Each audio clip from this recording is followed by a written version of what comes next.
තරංග හා ඒවා යෙදීම් 11 ශ්‍රේණියේ විද්‍යා විෂයට අදාළ භෞතික විද්‍යාව කොටසේ තියෙන වැදගත් පාඩමක් තමයි තරංග හා ඒවා යෙදීම් කියලා කියන්නේ. මේ පාඩමට අදාළව අපිට තරංග පිළිබඳ පුළුල් අවබෝධයක් ලබා ගන්න පුළුවන් වගේම අපිට තරංග වලට අදාළ වෙන ගණන් වලට හොඳට පිළිතුරු සපයීමේ හැකියාවක් තියෙනවා. විශේෂයෙන් භෞතික විද්‍යාව විෂය කියන්නේ ගණන් එක්කම යන විෂයක්.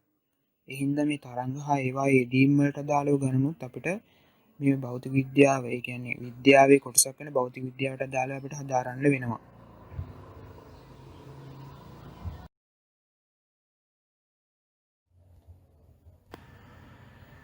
අපි ඉස්සෙල්ලාම බලමු තරංගයක් කියන්නේ මොකක්ද කියන එක. ඇත්තටම තරංගයක් කියන්නේ මාධ්‍යයක් දිගේ වෙන්න පුළුවන්. එහෙම නැත්නම් අවකාශයක් ඒ කියන්නේ අපේ මේ අවට තියෙන වාතය වෙන්න පුළුවන්. ඒ හරහා ගමන් කරන ගත්තු කැළඹීමක්. ඒ කියන්නේ කම්පනයක් වගේ එකක් තමයි ගත්තොත් මේකෙදි තරංගයක් කියලා කියන්නේ. ඇත්තට මේ තරංගයක කම්පනයක් කියලා කියන්නේ ඇත්තට මේ කම්පනය අඩංගු වෙලා තියෙන ශක්තිය කියන එක. ඒ ශක්තිය එක් තැනක ඉඳලා තවත් තැනකට යන ක්‍රමයක් තමයි මේ තරංගයේ ප්‍රචාරණය වීම කියන්නේ. එතකොට දැන් මේකට අදාළව මේ උදාහරණ දීලා තියෙනවා. නිශ්චල ජල පෘෂ්ඨයකට ගල් කැටයක් දැමුව විට ඇතිවන රැලිති කියන එක. ඒකෙදි ගත්තාම ඒ ගල් කැටය අපි ජල පෘෂ්ඨයට අතාරිනකොට ඒ ගල් කැටයට අදාළව තියෙනවා යම්කිසි විභව ශක්තියක් ගබඩා වෙලා. ඒ විභව ශක්තිය ටික ටික ගත්තොත් ජල පෘෂ්ඨය ආසන්නයට එනකොට ඒක චාලක ශක්තිය බවටපත් වෙනවා. ඒ චාලක ශක්තිය බවටපත් වුණාට පස්සේ ඒ චාලක ශක්තිය ටික තමයි මේකෙදි ගත්තොත් ජලාංශ වල ලබා දෙන්නේ. ඒ ජලාංශ වල ලබා දෙන චාලක ශක්තියට අදාළව තමයි ඒ ශක්තිය ඒ ජල පෘෂ්ඨය දිගේ සම්ප්‍රේෂණයම සිදු වෙන්නේ. ඒ සම්ප්‍රේෂණය වෙනකොට අපිට ඒ ශක්තිය සම්ප්‍රේෂණය වීම නිරූපණය වෙන්නේ හරියට තරංගයක් ගමන් කරනවා වගේ. ඊට පස්සේ මේකේ දෙවෙනි උදාහරණ දීලා තියෙනවා කඹයක් කෙළවරකින් අල්ලා ඉහළට පහළට ගැස්සුව විට එම කඹය ඇතිවන රැලිති කියලා. එතකොට ඒකෙදි අපි කඹේ එක් කෙළවරකින් අල්ලලා අපේ අතේ තියෙන ශක්තිය අපි කඹයට ලබා දෙනවා. ඒ කඹයට ලබා දීමත් එක්ක කඹේ තියෙන අංශු ඒ කියන්නේ ඒකේ තියෙන පරමාණු තියෙනවානේ. ඒ පරමාණු එහෙම නැත්නම් අංශු. ඒවට අපිට පදාර්ථ විදිහට හඳුන්වන්න පුළුවන්. ඒ පදාර්ථ වලට අපි දෙන ශක්තිය ලැබෙනවා. අපි දෙන ශක්තිය ලැබුණට පස්සේ ඒවයේ චාලක ශක්තිය විදිහට ඒ ශක්තිය ගබඩා කරගන්නකොට ඒ අංශු චලනය වීමට පටන් ගන්නවා. ඒ චලනය වීමේදී ඒවා ඉහළට සහ පහළට තමයි මේකෙදි මේ රූප සටහනට අදාළව චලනය වෙලා තියෙන්නේ. එතකොට ඊට අදාළව ගත්ත තරංගයේ සම්ප්‍රේෂණය වීම සිදු වෙනවා. ඒක තමයි මේ දෙවෙනි රූප සටහනේ තිරස්සලනුවක රැලිති විදිහට නිරූපණය කරලා තියෙන්නේ.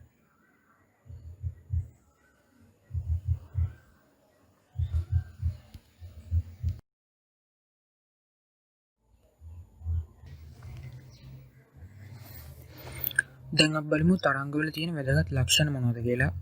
තරංගවල තියෙන වැදගත්ම ලක්ෂණය ගත්තොත් තරංගයක් මගින් කරන්නේ ශක්තිය සම්ප්‍රේෂණය කරන එක. ශක්තිය සම්ප්‍රේෂණයක් කියන්නේ ශක්තිය එක් ස්ථානයක ඉඳලා තවත් ස්ථානයකට අරගෙන යනවා. අපිට උගන්වලා තියෙනවා ශක්තිය කිසිම අවස්ථාවකදී නසන්නත් කිසිම අවස්ථාවකදී මවන්නත් බෑ කියලා. ඒ කියන්නේ ශක්තිය යම්කිසි ශක්ති ප්‍රභේදයක ඉඳලා තවත් ප්‍රභේදයක් දක්වා ගත්තොත් ඒ කියන්නේ ශක්ති එක් වර්ගයක ඉඳලා තවත් වර්ගයක් දක්වා ගත්තොත් වෙනස් වෙන එක විතරයි වෙන්නේ. දැන් මෙතනදී කතා කරන්නේ එහෙම එකක් නෙමෙයි ශක්තිය කොහොමද ගමන් කරන්නේ කියන එක. ඒ කියන්නේ ශක්ති සම්ප්‍රේෂණය.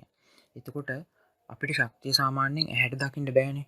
ඒ ඇහැට දකින්න බැරි වෙනකොට මේ තරංගයක් මගින් තමයි ඒ ශක්තිය ගත්ත මේකද නිරූපණය වෙන්නේ.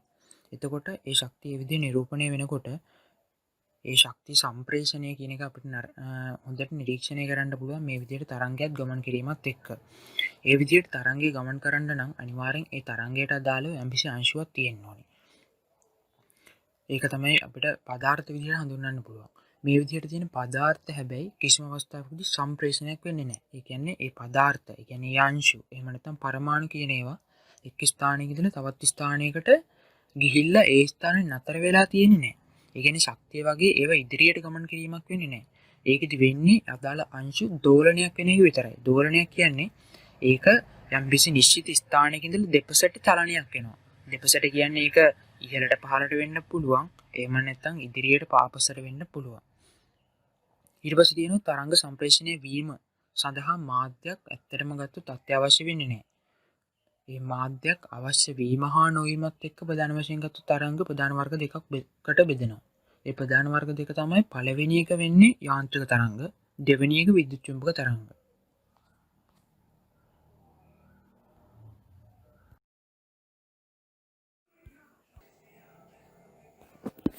යාන්ත්‍රික තරංග කියන එක යාන්ත්‍රික තරංග ගත්තාම ප්‍රචාරණය සඳහා මාධ්‍යයක් අවශ්‍ය වෙන තරංග තමයි යාන්ත්‍රික තරංග කියන්නේ. ඒ කියන්නේ මේකෙදි මාධ්‍යයක් කියලා කියන්නේ ඝන වෙන්නත් පුළුවන්, ද්‍රව වෙන්නත් පුළුවන්, වායු වෙන්නත් පුළුවන්. එතකොට මේ ඝන, ද්‍රව, වායු වලට අදාළව ඒවැ මූලික තැනුම් මේකක අපි හඳුන්වන්නේ පරමාණු විදිහට. ඒ කියන්නේ ඒක මූලික වශයෙන් හැදලා තියෙන පරමාණු වලින්. ඒ පරමාණු අපිට අංශු විදිහට හඳුන්වන්න පුළුවන්. ඒ අංශුම අපිට ඕන පදාර්ථ විදිහට හඳුන්වන්න පුළුවන්. එතකොට මේ පදාර්ථවල චලනයන්ගේ උපකාරීත්වයෙන් තමයි ගත්තොත් මේ යාන්ත්‍රික තරංග ගත්තොත් සම්ප්‍රේෂණයම සිදු වෙන්නේ. ඒ කියන්නේ ඒ අදාළ මාධ්‍ය ඔස්සේ තමයි මේ යාන්ත්‍රික තරංග ගමන් කරන්නේ. ඒ විදිහට මාධ්‍ය ඔස්සේ යාන්ත්‍රික තරංග ගමන් කරාට ඒකෙත් කිසිම අවස්ථාවකදී මේ තියෙන අංශු එහෙම නැත්නම් පදාර්ථ ගත්තොත් ගමන් කිරීමක් වෙන්නේ නැහැ. ඒක වෙන්නේ ගත්තොත් දෝලනයක්. එහෙම නැත්නම් ගත්තොත් ඒකෙදි දෝලනයක් කියන්නේ යම්කිසි මධ්‍ය පිහිටුමක ඉඳලා දෙපසට හරි එහෙම නැත්නම් ඉහළට හරි පහළට හරි සිදුවන චලනයක් විදිහට අපිට ඒක සරලව දක්වන්න පුළුවන්. එතකොට මේකෙදි උදාහරණ විදිහට පළවෙනි එක නිශ්චල ජල පුෂ්ඨයකට ගල් කැටයක් දැමුව විට ඇතිවන රැලිති කියන එක දක්වලා තියෙනවා. එතකොට අපි ගල් කැටයක් ඒ විදිහට ජල පුෂ්ඨයකට දානකොට වෙන්නේ ඒ ජල පුෂ්ඨයට ඒ ගල් කැටය වැන්නාම ඒ ගල් කැටේ තියෙන ශක්තිය අර ඉස්සෙල්ලා කිව්වා වගේ ඒ අදාළ ජල අංශු වලට ලැබෙනවානේ. ඒ අංශු වල ලැබීමත් එක්ක ඒ ජලය කියන ඝන ද්‍රව වායු වලින් ජලය කියන්නේ ද්‍රවනේ. ඒ ද්‍රව කියන මාධ්‍ය ඔස්සේ ගත්ත මේ විදිහට තරංගය ගත්ත සම්ප්‍රේෂණීමක් තමයි එතකොට මේකෙදි වෙන්නේ. හරිද? ඊට පස්සේ දෙවෙනි එක ගත්තාම කඹයක් කෙළවරකින් අල්ලා ඉහළට පහළට ගැස්සුව විට එම කඹය ඇතිවන රැලිති කියන එක දක්වලා තියෙනවා. එතකොට ඒකෙදි වෙන්නේ කඹයක් කියලා කියන්නේ ඝනනේ. එතකොට ඝන වලට අදාළව පරමාණු තියෙනවා. පරමාණු එහෙම නැත්නම් අංශු එහෙම නැත්නම් පදාර්ථ කියන එක තියෙනවා. එතකොට තියෙනකොට අපි විශේෂ අතේ තියෙන ශක්තිය තමයි ඒ අදාළ අංශු වලට. ඒ කියන්නේ අදාළ ඝන කඹය කියන ඝන වස්තුවට තියෙන අංශු වලට අපි ලබා දෙනවා. ඒ අංශු වලට ඒ ශක්තිය ලබා දීමත් එක්ක ඒ අංශු තමයි එතකොට චලනය වීමට එහෙම නැත්නම් දෝලණය වීමට පටන් ගන්න. ඒ දෝලණය වීමට පටන්ගෙන ඒ තියෙන අංශු එකිනෙකට ගැටීමට ලක් වෙලා තමයි ඉදිරියට ගත්තොත් ශක්තිය සම්ප්‍රේෂණයම සිදු වෙන්නේ. ඒ කියන්නේ ශක්තිය ගමන් කිරීම සිදු වෙන්නේ. ඊට පස්සේ ගත්තොත් තුන්වෙනි එක වාතය තුල ඇතිවන ධ්වනි තරංග කියන එක. එතකොට මේ ඝන ද්‍රව වායු කියන තුනෙන් වාතය කියන්නේ වායුනේ. ඒ වායු වලත් අංශු දක්වලා ලැබෙනවා. ඒ කියන්නේ මේ අංශු ඈතින් වගේ තමයි තියෙන්නේ. ඒ ඈතින් තිබ්බට ඒ තියෙන අංශු එකිනෙකට ගිහිල්ලා ගැටීමට ලක් වෙනවා. ඒ විදිහට ගැටීමට ලක් වීමත් එක්ක ඊළඟ අංශු වලට ශක්තිය සම්ප්‍රේෂණය වීමක් සිදු වෙනවා. ඒ විදිහට ඉදිරියට ගත්තොත් ශක්තිය සම්ප්‍රේෂණයමත් තමයි මේකෙදි වෙන්නේ. එතකොට අපි කතා කරනකොට අපෙන් කටෙන් ඒ ධ්වනිය පිටවීමත් එක්ක ඒ ධ්වනිය අඩංගු ශක්තිය තමයි ඒ ආසන්නයේම තියෙන වායු අංශු වලට ගිහිල්ලා වදින්නේ. ඊට පස්සේ ඒ වායු අංශු ඉදිරියට ගිහිල්ලා නැවත ඊට ඉස්සරහින් තියෙන වායු අංශයට වැදිලා නැවත අර ආරම්භක වායු අංශය නැවත මුල් ස්ථානයට පැමිණීමක් වෙනවා. ඒ කියන්නේ මේ අවස්ථාවේදී මේ වායු අංශු ගත්තොත් දෝලනයක් තමයි වෙලා තියෙන්නේ. හැබැයි ශක්තිය ඊළඟ අංශුවට ගත්තොත් සම්ප්‍රේෂණය වෙලා තියෙනවා. ඒ කියන්නේ එතෙන්දිත් යාන්ත්‍රික තරංග. ඒ කියන්නේ මාධ්‍යයක් උපකාරීත්වයෙන් තමයි එතෙන්දිත් මේ ධ්වනි තරංග කියන එක ගත්තොත් සම්ප්‍රේෂණය වෙලා තියෙන්නේ. එහෙම නැත්නම් ගමන් කරලා තියෙන්නේ.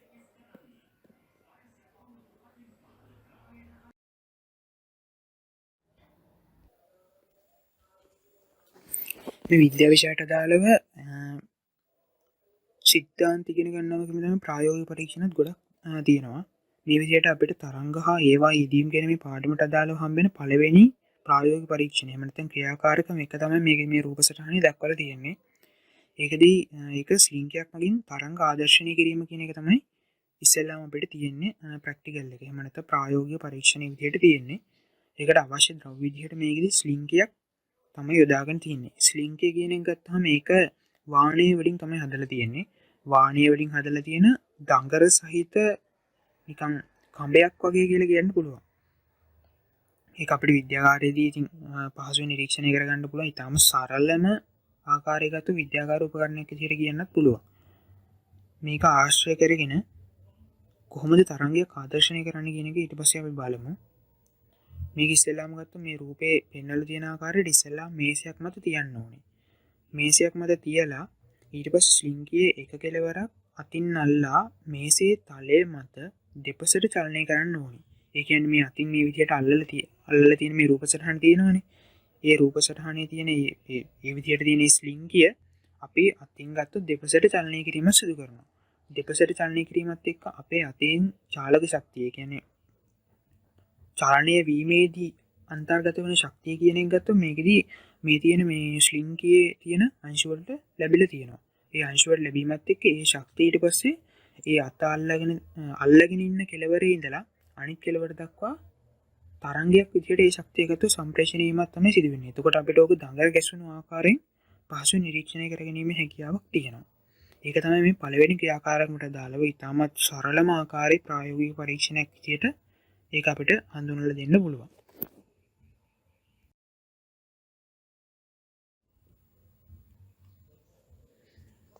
ඊට පස්සේ මෙතන දක්වලා තියෙනවා මේ අදාළ ප්‍රායෝගික පරීක්ෂණයට අදාළ රූප සටහන. මේ තමයි ස්ලින්කියේ තියෙන. එතකොට අපි තරංගයක් ස්ලින්කියේ ඇති වුණාට පස්සේ තියෙන රූප සටහන තමයි මේ දක්වලා තියෙන්නේ. ඒකෙදි තරංගයේ චලිත දිශාව, ඒ කියන්නේ තරංගය ගමන් කරන්නේ මොන පැත්තටද කියන එක මේකෙදි ඊතලයකින් දක්වලා තියෙනවා තිරස්ව. ඊට අමතරව ගත්තොත් මේකේ තියෙනවා ඉහළට සහ පහළට තියෙන ඊතල. ඉහළට සහ පහළට තියෙන ඊතල වලින් මේ ස්ලින්ගේ චලනය තමයි අපිට එතෙන්දී නිරූපණය කරලා තියෙන්නේ. ස්ලින්ගේ චලනය කියන්නේ ස්ලින්ගේ කියන්නේ ඝන වස්තුවක්නේ. ඒ ඝන වස්තුව කෙනෙකුට ඒකත් කිසි පරමාණු වලින් තමයි හැදලා තියෙන්නේ. පරමාණු එහෙම නැත්නම් අංශු ඒවටම අපිට කියන්න පුළුවන් වුණ පදාර්ථ කියලා. එතකොට ඒවේ චලනය තමයි අපිට මේ ඉහළට සහ පහළට තියෙන ඊතල වලින් දක්වලා තියෙන්නේ. ඊට අමතරව මේකෙදී ඊට පස්සේ යාන්ත්‍රික තරංග චලිතය සඳහා මාධ්‍යංශ වල සහභාගීත්වය අවශ්‍ය වෙනවා. ඒ කියන්නේ අපි ඉස්සෙල්ලා බෙදුවනේ මේ තරංග ප්‍රධාන ආකාරයෙන් දෙකකට බෙදුවේ සම්ප්‍රේෂණය සඳහා මාධ්‍යයක් අවශ්‍ය වීම හා නොවීමත් එක්කනේ. එතකොට මේ යාන්ත්‍රික තරංග වලට අනිවාර්යෙන් ඉතින් මාධ්‍යයක් ඕනේ. මේ තරංගේ සම්ප්‍රේෂණය වෙන්නේ. මාධ්‍යංශ චලනය වන දිශාවයි තරංගේ ගමන් කරන දිශාවයි පදනම් කරගනිමින් ගත්තොත් මේ තරංග ප්‍රධානයි වර්ග දෙකකට බෙදෙනවා. ඒ කියන්නේ මේ ඉහළ තියෙන රූප සටහන ගත්තාම මේකේ දින තරංගයේ චලිත දිශාව අපිට තිරස්ව තමයි නිරූපණය කරලා තියෙන්නේ. ඒ වගේම තමයි ඒකේ තියෙන අංශු වල චලිත දිශාව තමයි ඉහළට සහ පහළට විදිහට නිරූපණය කරලා තියෙන්නේ. එතකොට මේ තියෙන්නේ එක් විශේෂ ආකාරයක්. අනිත් විශේෂ ආකාරයේදී තරංගයේ චලිත දිශාවටම තමයි අංශු කම්පණය වීමක් තියෙන්නේ. එහෙම නැත්නම් අංශු දෝලණය වීමක් තියෙන්නේ. එතකොට බලමු මේ තියෙන තරංග වර්ග දෙක. ඒ කියන්නේ යාන්ත්‍රික තරංග ආයි කොටස් දෙකකට බෙදලා තියෙනවා. ප්‍රධාන කොටස් දෙකක් තීරක තරංගයි අන්නාම තරංගය කියලා.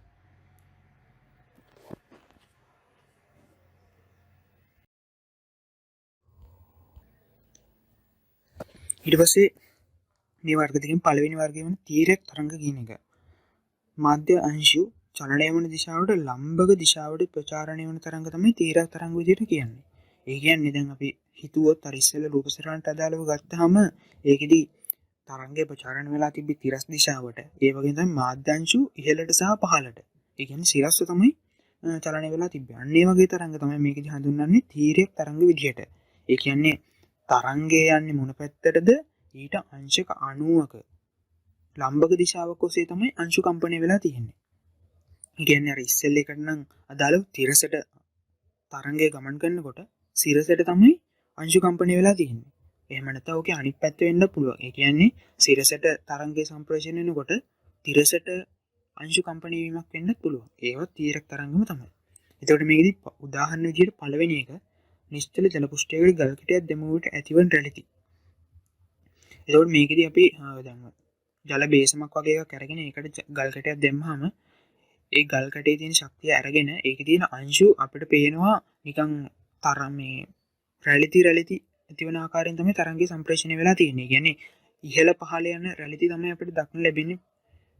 එතකොට ඒ තියෙන රැළිති වලට අදාළව තියෙන එක් අංශුවක් ගත්තාම ඒ කියන්නේ ওই අංශු ගොඩක් තමයි අපිට ඒ විදිහට නිරීක්ෂණය වෙන්නේ.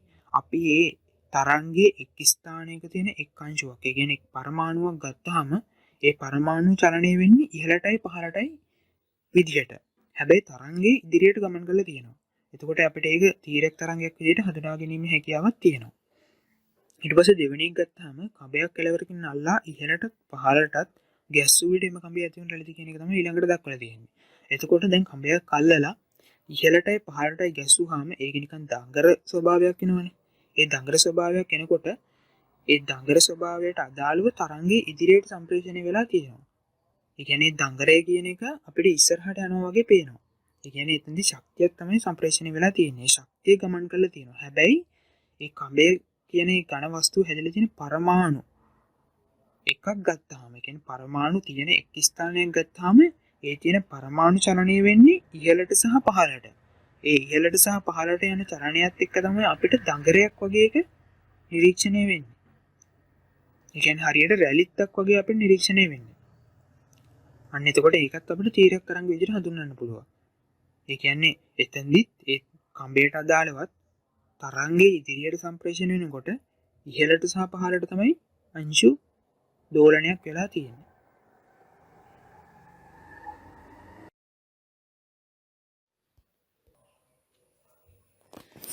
ඊට පස්සේ මෙතන තියෙනවා දෙවෙනි ක්‍රියාකාරකම. ඒ කියන්නේ දෙවෙනි ප්‍රායෝගික පරීක්ෂණය. තීරක තරංග ආදර්ශනීය කරන එක තමයි මේකෙත් තියෙන්නේ. අපි ඉස්සෙල්ලා ආදර්ශනීය කරේ තරංගයක් කියන්නේ මොකක්ද කියන එක. නමුත් මෙතනදී තියෙන්නේ තීරක තරංගයක් කියන්නේ මොකක්ද කියන එක ආදර්ශනීය කරන එක. ඒකට අවශ්‍ය ද්‍රව්‍ය විදිහට ස්ලින්කියක් හා රිබන් පටි කැබලි කිහිපයක් තමයි ඕනි වෙන්නේ. එතකොට මේකදී අපි බලමු ඉස්සෙල්ලා මේ සටහනේ මොකක්ද තියෙන්නේ කියලා. ස්ලින්කියේ පොටවල් කිහිපයක කුඩා රිබන් පටි කැබලි ගැටගසා පළවන ක්‍රියාකාරකමේ පරිදිම ගත්තොත් චලනය කරන්න ඕනේ. එහි එක් රිබන් පටිය චලනය වන ආකාරය නිරීක්ෂණය කරන්න ඕනේ.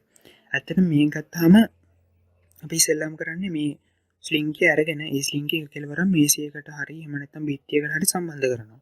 සම්බන්ධ කරලා ඊට පස්සේ අනිත් කෙලවර තමයි මේ විදිහට අපි අතින් අල්ලගෙන ඉන්නේ. ඊට පස්සේ අපි මේ ස්ලින්කියට අර තියෙන රිබන් පටි කැබලි ගැටගසන එක තමයි කරන්නේ.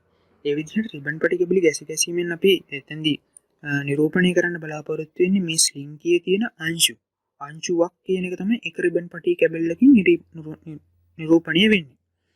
එතකොට මේ විදිහට මේ චලනය කරනකොට ඉහළට සහ පහළට ගත්තොත් මේ කම්බේ මේ ස්ලින්කිය චලනය කරනකොට ඒකේ තියෙන මේ රිබන් පටි ඉහළට සහ පහළට ගත්තොත් චලනය වීම සිදු වෙනවා. ඒ කියන්නේ ඒකේ තියෙන අංශු ඉහළට පහළට චලනය වීම සිදු වෙනවා. ඒ වගේම තමයි මේ තියෙන ස්ලින්කිය ඔස්සේ ඉදිරියට තරංගය ගමන් කිරීමක් සිදු වෙනවා. ඒ කියන්නේ තරංගය තිරස්ව ගමන් කරනකොට සිරස්ව අංශු කම්පණය වෙලා තියෙනවා. ඒ කියන්නේ මෙතෙන්දී තීරක තරංගයක් තියෙන එක තමයි ඇති වෙලා තියෙන්නේ. මේ රූප සටහනේ එතකොට ගැටගැසූ රිබන් පටි අපිට නිරීක්ෂණය කර ගැනීම හැකියාවක් තියෙනවා. ඒක තමයි මේ දෙවෙනි ක්‍රියාකාරකම තීරක තරංග ආදර්ශනය කිරීම කියන එක.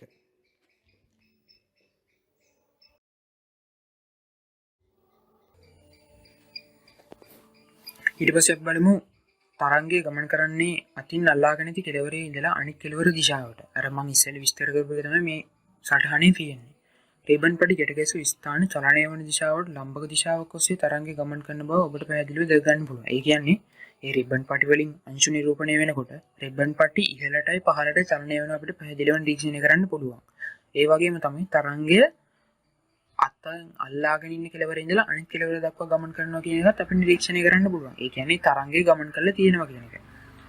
මේ විදිහට තමයි අපි නිශ්චල ජල පුෂ්ඨයකට ගල් කැටයක් දැම්මහම ඒ ගල් කැටේ මගින් ලබා දෙන ශක්තිය ජලාංශුවට ලැබෙනවනේ. ඒ ජලාංශුවට ලැබීමත් එක්ක ජල පුෂ්ඨිය දිගේ ගත්තොත් තරංගයක් ගමන් කරනවා. ඒක තමයි ජල තරංගයක් කියලා කියන්නේ. ඒ ජල තරංගයේදීත් වෙන්නේ ඒ ජල තරංගයට අදාළව තියෙන ජල අංශු එකක් සැලකීමට ගත්තාම ඒ අංශුව ගත්තොත් ඉහළට පහළට තමයි චලනය වෙන්නේ. අපිට ඒ අංශුව අපිට නිරීක්ෂණය කරගන්න බෑ පියවියෙන්. අපිට නිරීක්ෂණය වෙන්නේ තරංගය ගමන් කරන විතරයි. තරංගය අපිට තිරස්ව ගමන් කරනවා කියලා නිරීක්ෂණය කරන්න පුළුවන්. ඒ වගේම තමයි පියවැසට පෙනෙන්නේ නැති ඒ අංශුව කියන එක ඒ අදාළ තරංගය ගමන් කරන දිශාවට ලම්බකව. ඒ කියන්නේ ඉහළට සහ පහළට සිරස්ව චලනය වීමක් තමයි සිදු වෙන්නේ.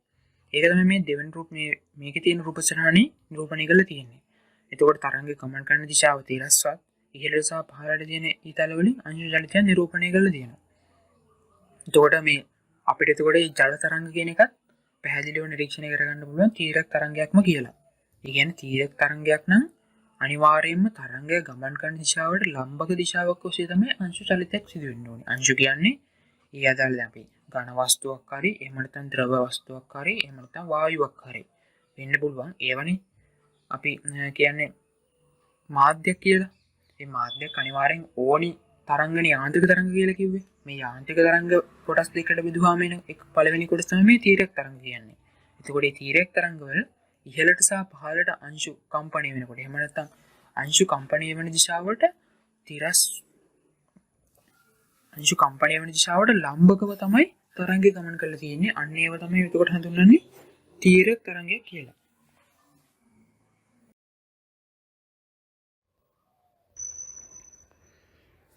අපි දැන් බලමු තීරක තරංගයක අපි නිරීක්ෂණය කරන්න පුළුවන් ලක්ෂණ මොනවද කියලා. මේකදී මේ රූපසටහනේ දක්වලා තියෙනවා ජල තරංගයක හරස්කඩක් සලකමු කියලා. ජල තරංගයක හරස්කඩක් අරගෙන. ඒ කියන්නේ ජල තරංගයක් හරස්ව කපලා තමයි මේ තියෙන්නේ. හරස්ව කියන්නේ සිරස් අක්ෂය ඔස්සේ කපලා තමයි තියෙන්නේ. එතකොට මේකෙදී A හා B විදිහට අපිට ශීර්ෂ නිරූපණය කරලා තියෙනවා. C හා D විදිහට නිම්න නිරූපණය කරලා තියෙනවා. අපි ඉස්සෙල්ලාම බලමු සටහනේ මොකද්ද තියෙන්නේ කියලා. තරංගයක ඉහළ දිශාවට ගමන් කළ හැකි උපරිම දුර ගමන් කර ඇති අංශු පවතින ස්ථාන තමයි ශීර්ෂ විදිහට හඳුන්වලා තියෙන්නේ. ඒ කියන්නේ මෙතන මේ රූපසටහනේ ගත්තාම තිරස්ව තියෙනවනේ තනි රේඛාවක්. ඒ රේඛාව තමයි අපි මධ්‍ය පිහිටුම කියලා කියන්නේ. ඒ කියන්නේ ඒ පිහිටුම තමයි ආරම්භක පිහිටුම. ඒ ආරම්භක පිහිටුමේ ඉඳලා අංශු චලිතයක් තමයි මෙන්න මේ දඟරයක් ආකාරයට තියෙන මේ තරංගය නිරූපණය වෙන්නේ. ඒ කියන්නේ මේ තියෙන්නේ එක් අංශුවක් විතරයි. එක් අංශුවකට අදාළ චලනයක් තමයි මේ නිරූපණය කරලා තියෙන්නේ. එතකොට මේ A කියන ස්ථානයට අදාළව කෙලින්ම පහළින් තියෙන අංශුව සැලකුවාම ඒ තියෙන අංශුව A කියන ස්ථානයට ඇවිල්ලා තියෙනවා. ඒ කියන්නේ ඉහළට ඒ අංශුව ගමන් කරලා තියෙනවා. ඒක තමයි මේ රූපසටහනේ නිරූපණය කරලා තියෙන්නේ. එතකොට ඒ අංශුව එතන නතර වෙනවා. ඊට ඉහළට යන්නේ නැහැ. ඒ විදිහට යන උපරිමස තමයි මේ විදිහට මේ ශීර්ෂයක් විදිහට නිරූපණය කරලා තියෙන්නේ. ඒ විදිහටම තමයි මේ නිම්න කියන එක ගත්තාම නිම්න කියන එක සටහනේ තියෙන්නේ තරංගයක පහළ දිශාවට ගමන් කළ හැකි උපරිම දුර ගමන කර යන අංශු පවතින ස්ථාන නිම්න විදිහට හඳුන්වනවා. ඒ කියන්නේ අපි මේ තිරස්ව තියෙන මේ රේඛාවේ ඒ කියන්නේ රේඛාව තමයි අංශු ගොඩක් විදිහට හිතුවාම ඒ අංශු වල තියෙන චලන ඒ තරංගයේ ඒ අදාළ අවස්ථාවට දාලව ඒ අංශු වල තියෙන චලිතය තමයි මේ සටහනේ නිරූපණය කරලා තියෙන්නේ. එතකොට මේ C කියන ස්ථානය ගත්තාම C කියන ස්ථානයෙන් අපි සිරස් ඉහළට ගත්තාම මේ තිරස් රේඛාව හැම්මෙන ස්ථානයක් තියෙනවනේ. ඒ ස්ථානයේ තියෙන්න ඕනි අංශුව තමයි දැන් මේ C ස්ථානයට ඇවිල්ලා තියෙන්නේ. ඒ C ස්ථානයට ඇවිල්ලා කියන්නේ උපරිම පල්ලෙහාකට ඇවිල්ලා. ඔయిత වඩා පල්ලෙහාට ඒ අංශුව ගමන් කරන්නේ නැහැ. ඒ කියන්නේ අපි ඉස්සෙල්ලා කිව්වනේ අංශුවක් වෙන්නේ දෝලනයක් කියලා. ඒ කියන්නේ දෝලනයක් කියන්නේ පිහිටීමක ඉඳලා දෙපසට සිදුවන චලනයක්. දෙපසට සිදුවන චලනයකදී දැන් මේ C අංශුව පල්ලෙහාට තමයි එවෙලා තියෙන්නේ. ඊළඟ මොහොතේදී මේ C අංශුව ඉහළට යනවා. දැන් මේ C අංශුව කියන එක පල්ලෙහාට ඇවිල්ලා තියෙනවා. ඒ පල්ලෙහාට ඇවිල්ලා තියෙන උපරිම දුර තමයි මේ විදිහට මේ ඇවිල්ලා තියෙන්නේ. මීට වඩා එන්නේ නැහැ. ඒ කියන්නේ මේ අවස්ථාවේදී මේ පල්ලෙහාම පිහිටුම තමයි නිම්නයක් විදිහට හඳුන්වන්නේ. එතකොට මේ ශීර්ෂ හා නිම්න කියන ඒව තමයි අපිට තීරක තරංග වලදී අපිට පහසුවෙන් නිරීක්ෂණය කරගන්න පුළුවන්. ඒ කියන්නේ ওই ජල තරංගයක් ගත්තාම ඒ ජල තරංගේ ඉහළටයි පහළටයි ඇතිවනෝනේ තරංගය අපි නිරීක්ෂණය කරන්න පුළුවන්. ඒ ඉහළට ඇතිවන කොටස් තමයි ශීර්ෂ විදිහට හඳුන්වන්නේ. පහළට ඇතිවන කොටස් තමයි නිම්න විදිහට හඳුන්වන්නේ. ඒක තමයි මේ රූපසටහනට දාලව දක්වලා තියෙන්නේ.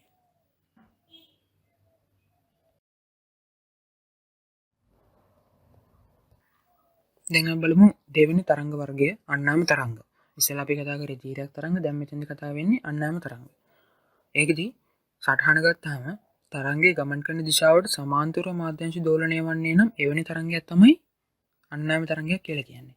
ඒ කියන්නේ අපි තීරක තරංගවලදී මම කිව්වා තරංගය ගමන් කරන්නේ තිරස්ව නම් මාධ්‍යංශ දෝලණය වුණේ සිරස්ව. හැබැයි මෙතනදී එහෙම එකක් නෙමෙයි කියන්නේ.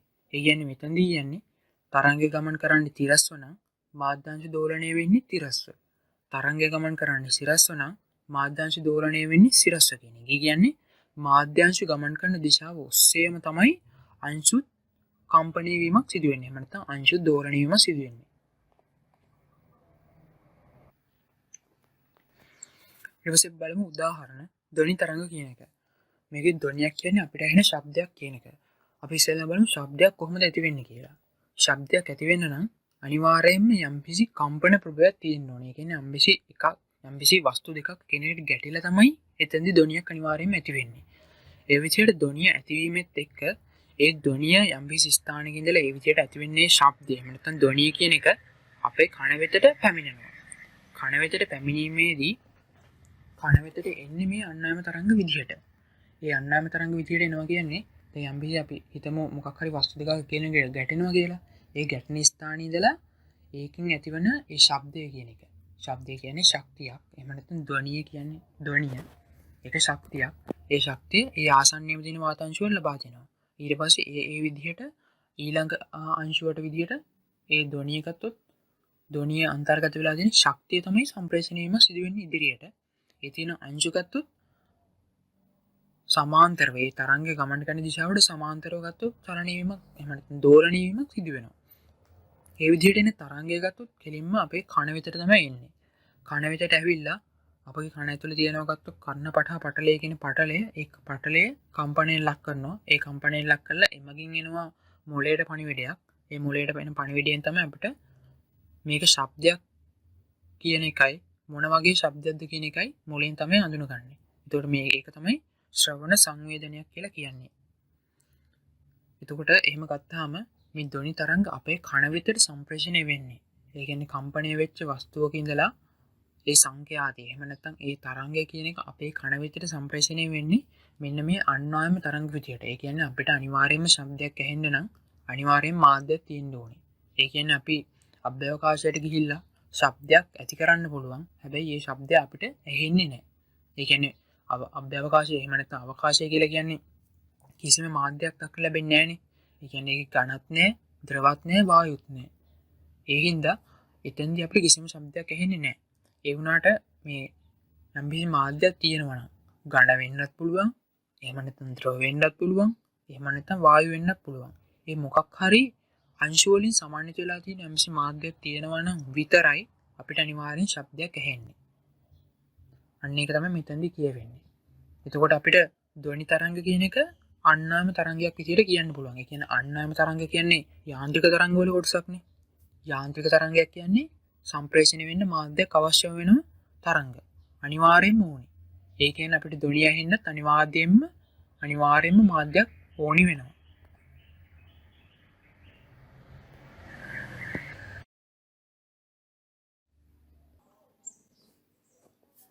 ඊට පස්සේ මෙතන තියෙනවා ක්‍රියාකාරකම 3 කියන එක. එහෙම නැත්නම් ප්‍රායෝගික පරීක්ෂණේ 3. අපි ඉස්සෙල්ලා ආදර්ශනය කරේ තීරක තරංග කියන එක. දැන් මෙතනදී තියෙන්නේ අන්නාම තරංග කියන එක. අපි ඉස්සෙල්ලාම බලමු සටහනේ මොනවද අවශ්‍ය ද්‍රව්‍ය විදිහට දක්වලා තියෙන්නේ කියලා. මේකෙදි ස්ලින්ගයක් හා රිබන් පටියක්. ඒ කියන්නේ එක පටියක් තමයි මේකෙදි ඕනේ වෙන්නේ. අපි තීරක තරංග වල දැන් පටි කැබලි කිහිපයක් යොදාගත්තනේ. නමුත් මේකෙදි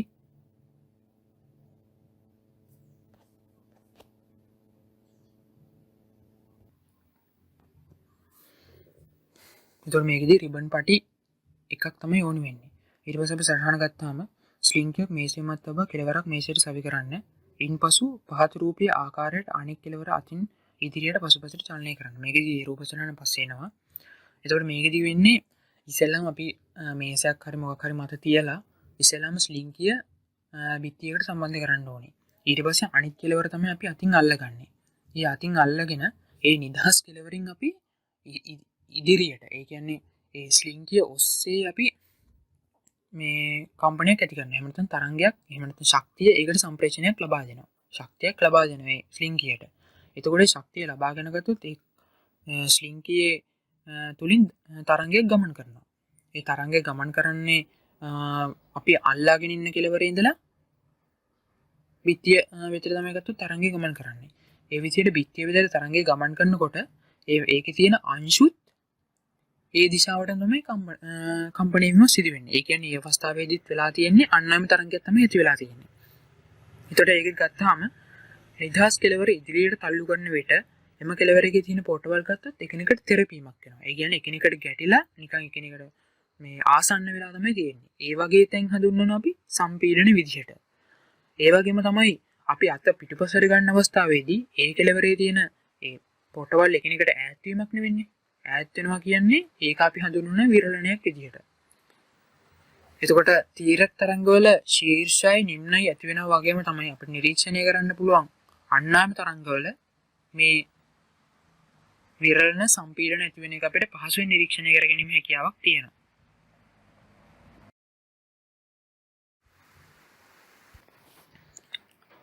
ඊට පස්සේ බලමු මේ රූප සටහන. මේ රූප සටහනේ දක්වලා තියෙන එකත් අන්නාම තරංග සම්ප්‍රේෂණය පිළිබඳව.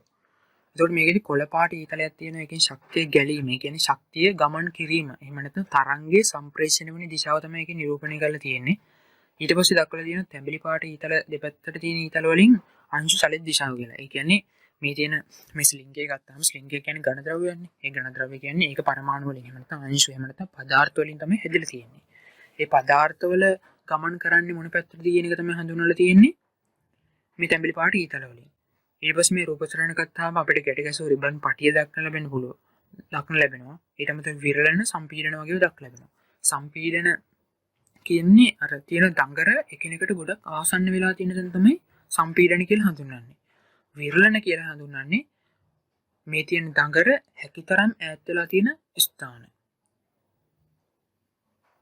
එතකොට මේ විදිහට තමයි තරංගයක ගත්තොත් සම්ප්‍රේෂණයම සිදු වෙන්නේ. ඒ කියන්නේ තරංගෙ මේ අන්නාම තරංග ගත්තාම තරංගේ සම්ප්‍රේෂණය වෙන දිශාවටම තමයි අංශු දෝලනයක් වෙන්නේ. ඒ කියන්නේ තරංගය ගත්තොත් ඉදිරියට සම්ප්‍රේෂණය වෙනකොට මේ තියෙන අංශු ඉදිරියට හා ආපස්සට තමයි දෝලනයක් වෙන්නේ.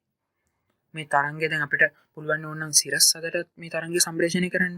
ඒ විදිහට දැන් අපි කියන්නේ අපි යම්කිසි ධ්වනියක් ගත්තොත් අහසට ඒ කියන්නේ ඉහළට අපි මේ යොමු කරොත් ඒකෙන්දී ඒ වාතයේ තියෙන අංශු ගත්තොත් ඉහළට සහ පහළට තමයි දෝලනයක් වෙන්නේ. හැබැයි මේ තියෙන ඒ ධ්වනිය එහෙම නැත්නම් ඒ අන්නාම තරංගය ඉහළට ගමන් කිරීම සිදු වෙනවා. එතකොට ඒක තමයි මේ අන්නාම තරංගවල තියෙන විශේෂ ලක්ෂණය. තීරක තරංගවලදී උනේ තරංගය ගමන් කරන දිශාවට ලම්බකව තමයි අංශු දෝලණය වුනේ. නමුත් මෙතනදී තරංගය ගමන් කරන දිශාවට සමාන්තරව ඒ කියන්නේ තරංගය ගමන් කරන දිශාව ඔස්සේම තමයි අංශුගත දෝලනයක් එහෙම නැත්නම් කම්පනයක් වෙන්නේ.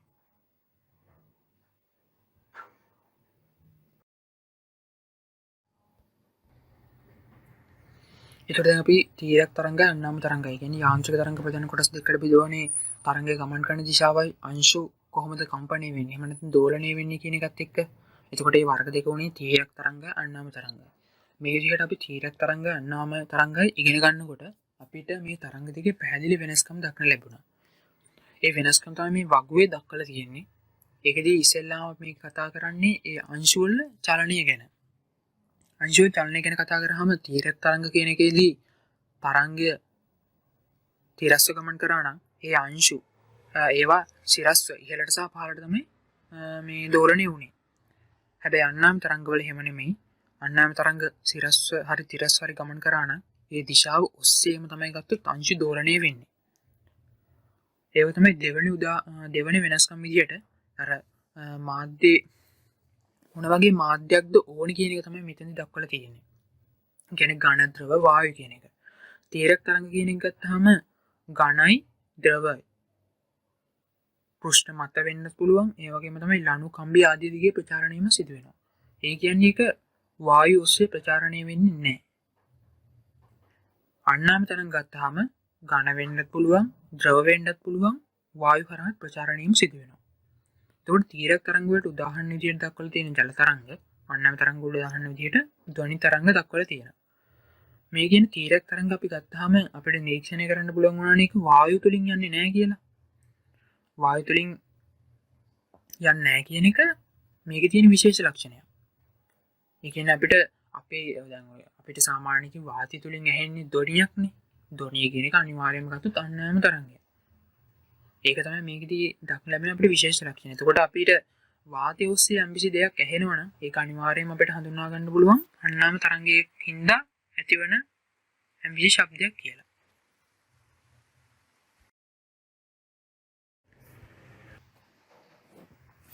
ඊට පස්සේ මේකදී තරංගයක් කියන එක අපි ගත්තාම නිකන් සාරාංශයක් විදිහට තරංගයක් කියන්නේ එක් ස්ථානයක ඉඳලා තවත් ස්ථානයක් දක්වා ශක්තිය සම්ප්‍රේෂණය. ඒ කියන්නේ ශක්තිය ගමන් කිරීමක් තමයි ගත්තොත් ඒකදී තරංගයක් කියලා අපිට නිරීක්ෂණය වෙන්නේ. ඒ කියන්නේ ශක්තිය අපේ ඇහැට පේන්නේ නැහනේ. නමුත් ඒ ශක්තිය අපිට ඇහැට පේනවා හරියට තරංගයක් වගේ. ඒක තමයි මේ තරංග වල තියෙන විශේෂම ලක්ෂණය. මේ තරංග කියන එක ගත්තාම විවිධාකාරයේ හැඩයන් තියෙනවා. අපිට ඒවා හරියට විස්තර කරගන්න බෑ. විස්තර කරගන්න අමාරු හැඩයන් බව මේ තරංග වල තියෙනවා. ඒ හැඩයන් තීරණය වෙන්නේ විවිධ කරුණු මත. ඒ තරංගයට අපි ලබා දෙන ශක්තිය, ඒ වගේ තමයි මේ මාධ්‍යයේ ස්වභාවය වගේ ඒවත් එක්ක ඒ තරංගයේ තියෙන හැඩය වෙනස් වෙනවා. මේ හැඩය වෙනස් වෙනවා. හැබැයි අපි මේ 11 ශ්‍රේණියේදී ඊටම සරල ආකාරයේ සයිනාකාර තරංග. සයිනාකාර තරංග කියන්නේ මේ රූප සටහනේ තියෙන ආකාරයේ දඟර හැදිච්ච තරංග ගැන විතරයි මෙතෙන්දී අපි ඉගෙන ගන්න. එතකොට මේකෙදී අපිට තියෙන ඉස්සෙල්ලාම තරංග චලිතයට සහභාගී වෙන එක් අංශුවක එහි මධ්‍ය පීඨමේ සිට විස්ථාපනයේ කාලය සමග විචලන වන ආකාරය කියලා ප්‍රස්තාවය. එතකොට මේ තියෙන මේ ප්‍රස්ථාරය ඇඳලා තියෙන එක් අංශුවකට අදාළ විතරයි.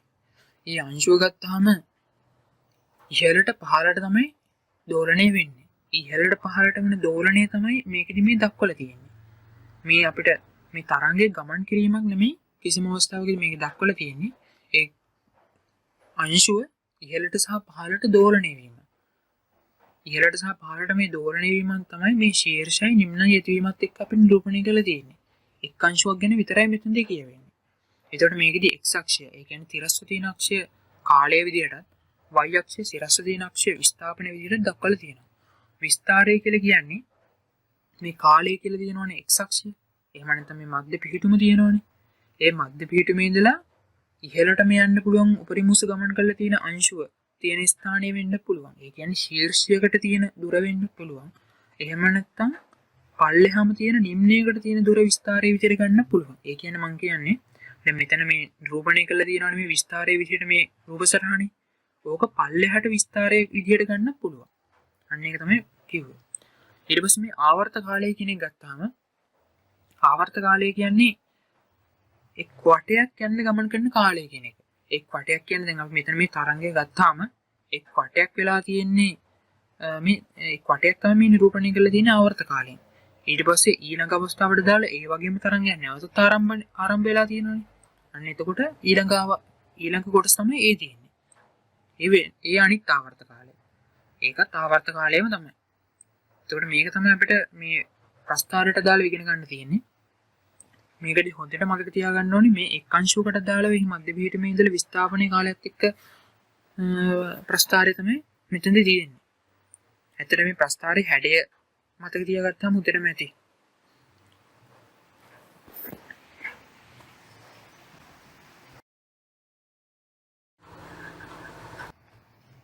ඊට පස්සේ අපිට ප්‍රස්ථාරයක් දැක් ගන්න ලැබෙනවා.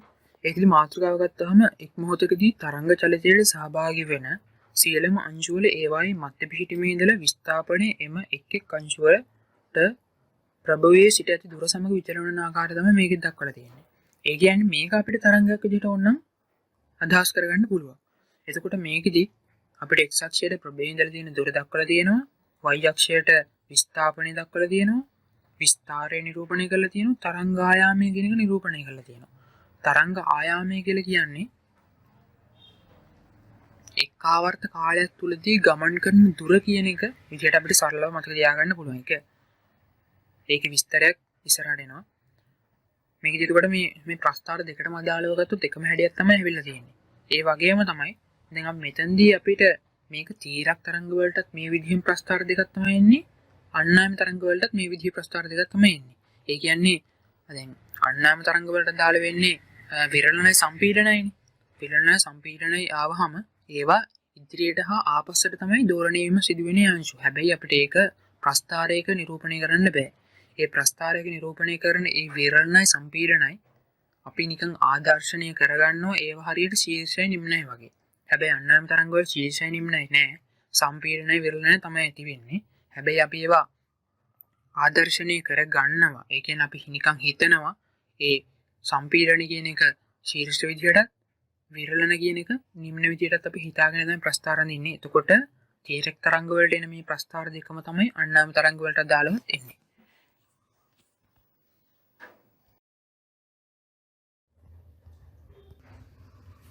ඉතින් බලමු තරංග හා චලිතය සම්බන්ධ වෙන භෞතික රාශි. ඒ කියන්නේ ගණන් හදන්න වෙන කොටස් මොනවද කියලා.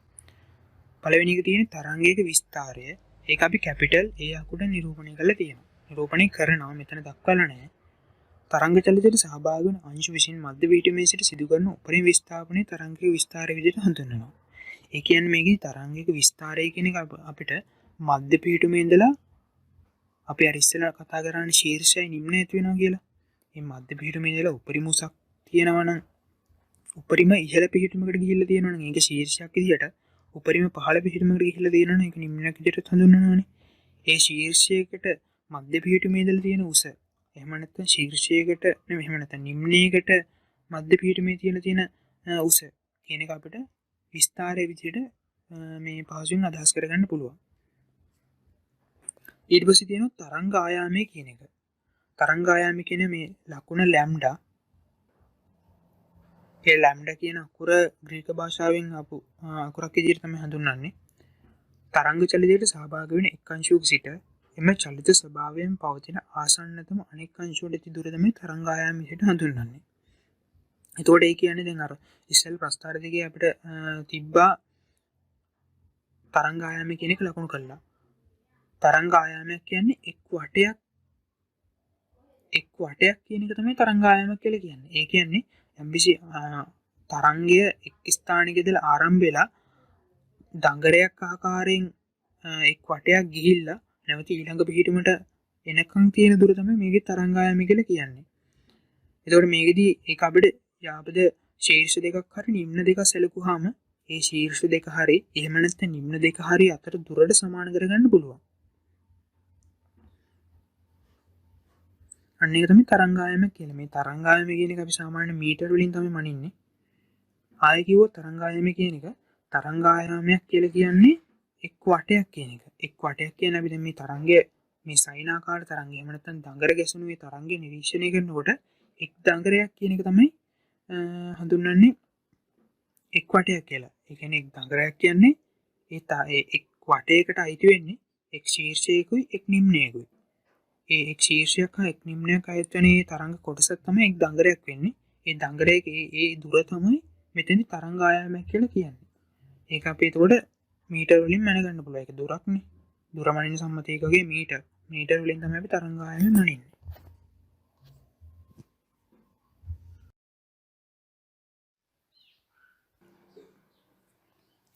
ආවර්ත කාලය කියන එක තුන්වෙනි එක ඒ කැපිටල් T වලින් තමයි නිරූපණය කරන්නේ. එක් අංශුවක් විසින් සම්පූර්ණ දෝලනයක් සිදු කිරීම සඳහා ගත කරන කාලය තමයි ආවර්ත කාලය විදිහට හඳුන්වන්නේ. මේකෙදි එක් දෝලනයක් කියන්නේ ගත්තොත් අර අපි සයිනාකාර තරංගයක් ගත්තනේ. ඒ සයිනාකාර තරංගයක් ගත්තාම ඒකෙදි එක් ශීර්ෂයක් හා නිම්නයක් අතර දුර අපිට හඳුන්වන්න පුළුවන්.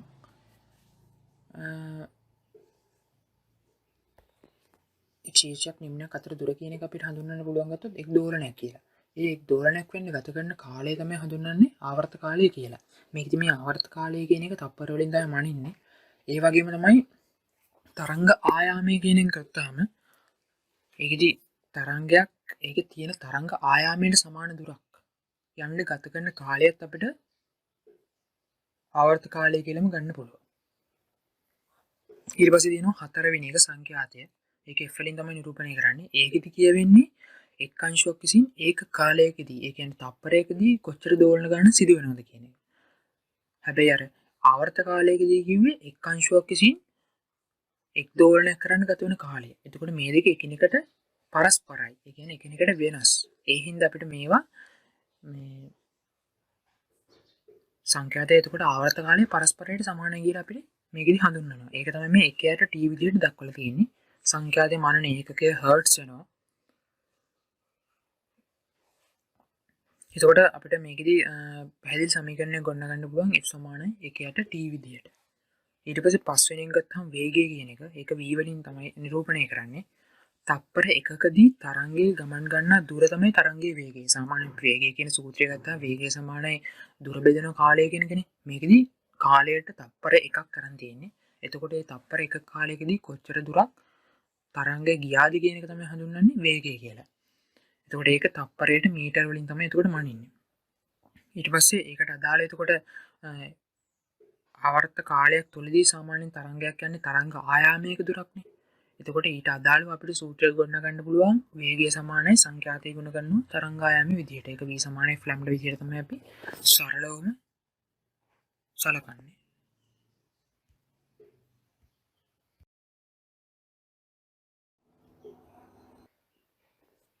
ඊට පස්සේ බලමු දෙවෙනි තරංග ආකාරය. කියන අපි ඉස්සෙල්ලාම මුලට ගියොත් මුල අපි ඉස්සෙල්ලාම තරංග කියන එක ගත්තොත් ප්‍රධාන ආකාර දෙකකට බෙදුවා. මාධ්‍යයක් අවශ්‍ය වීම හා නොවීමත් එක්ක සම්ප්‍රේෂණය සඳහා මාධ්‍යයක් අවශ්‍ය වීම හා නොවීමත් එක්ක ප්‍රධාන තරංග ආකාර දෙකකට බෙදුවා. පළවෙනි එක අපි කතා කරේ යාන්ත්‍රික තරංග. යාන්ත්‍රික තරංග ආයි අපි කොටස් දෙකකට බෙදුවා.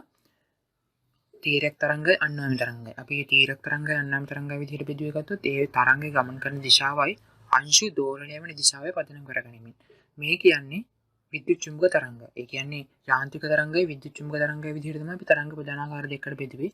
මේ විද්‍යුත් චුම්බක තරංග කියන්නේ එතකොට ප්‍රචාරණය සඳහා මාධ්‍යයක් අවශ්‍ය වෙන්නේ නැති තරංග තමයි හඳුන්වන්නේ විද්‍යුත් චුම්බක තරංග විදියට.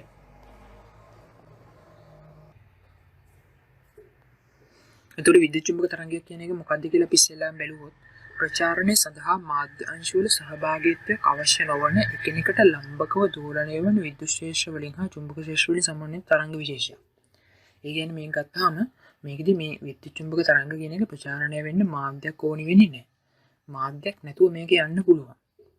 ඒ යන්නේ මේකෙදි ඒ අදාළ තරංගය කම්පණය වෙන්න වෙනමම ප්‍රබෝධයකක් ඒ සඳහා උපයෝගී කරගෙන. ඒ ප්‍රබෝධයක වෙන්නේ චුම්බක ක්ෂේත්‍රයක් හා විද්‍යුත් ක්ෂේත්‍රයක්. ඒ චුම්බක ක්ෂේත්‍රය හා විද්‍යුත් ක්ෂේත්‍රය මේ වගේ තරංගවලදී එකිනෙකට ලම්බකව තමයි පිහිටන්නේ. එකිනෙකට ලම්බකව පිහිටලා ඒ ලම්බක වෙලා තියෙන විද්‍යුත් හා චුම්බක ක්ෂේත්‍ර දෙක අතර තමයි කම්පනයක් වෙන්නේ. ඒ විද්‍යුත් හා චුම්බක ක්ෂේත්‍ර දෙක අතර කම්පනයක් වෙනවා. එතකොට ඒ සඳහා ඒ තරංගය යන්න මාධ්‍යයක් ඕනි වෙන්නේ නැහැ. හැබැයි මාධ්‍යයක් තිබ්බත් විද්‍යුත් චුම්බක තරංග වලට සම්ප්‍රේෂණය වෙන්න පුළුවන්. ඒ සම්ප්‍රේෂණය වෙන්නේ ඒ අදාළ මාධ්‍යයේ තියෙන අංශුපකාරී කරගෙන නෙමෙයි. මේ තියෙන එකිනෙක ලම්බක පිහිටලා තියෙන විද්‍යුත් හා චුම්බක ක්ෂේත්‍ර උපයෝගී කරගෙන. ඊට පස්සේ විද්‍යුත් හා චුම්බක යන ක්ෂේත්‍ර දෙකේම කම්පන දිශාව ලම්බක දිශාවට මේ තරංග ප්‍රචාරණය වෙනවා. ඒ තරංග ඒ කියන්නේ මේ විදිහට මේ විද්‍යුත් හා චුම්බක ක්ෂේත්‍ර මං කියවනේ එකිනෙක ලම්බක දිශාවන් ඔස්සේ තියෙන්නේ කියලා. එතකොට මේකේ තරංගේ ගමන් කරන දිශාවට ලම්බකව තමයි මේ තරංගයේ තියෙන අංශු කම්පණය වෙන්න ඕනේ. ඒ තරංගයට අදාළ ඒ අංශු කම්පණය වෙන්න ඕනේ ඒ ලම්බක දිශාවක් ඔස්සේ. ඒ විදිහට ලම්බක දිශාවක් ඔස්සේ යනකොට මේක අපිට විද්‍යුත් චුම්බක තරංග කියන ඒවා තීරක තරංග විදිහට හඳුන්වන්න පුළුවන්. ඒ කියන්නේ අපි ඉස්සෙල්ලාම බෙදුවා යාන්ත්‍රික තරංග ප්‍රධාන කොටස් දෙකකට බෙදුවා තීරක තරංග අන්නාම තරංග විදිහට. ඒ තීරක තරංග කියලා කිව්වේ අපි තරංගයේ ගමන් කරන දිශාවට ලම්බකව මාධ්‍යංශු කම්පණය වෙනවා නම් ඒ වගේ තරංගනේ අපි හඳුන්වන්නේ තීරක තරංග කියලා.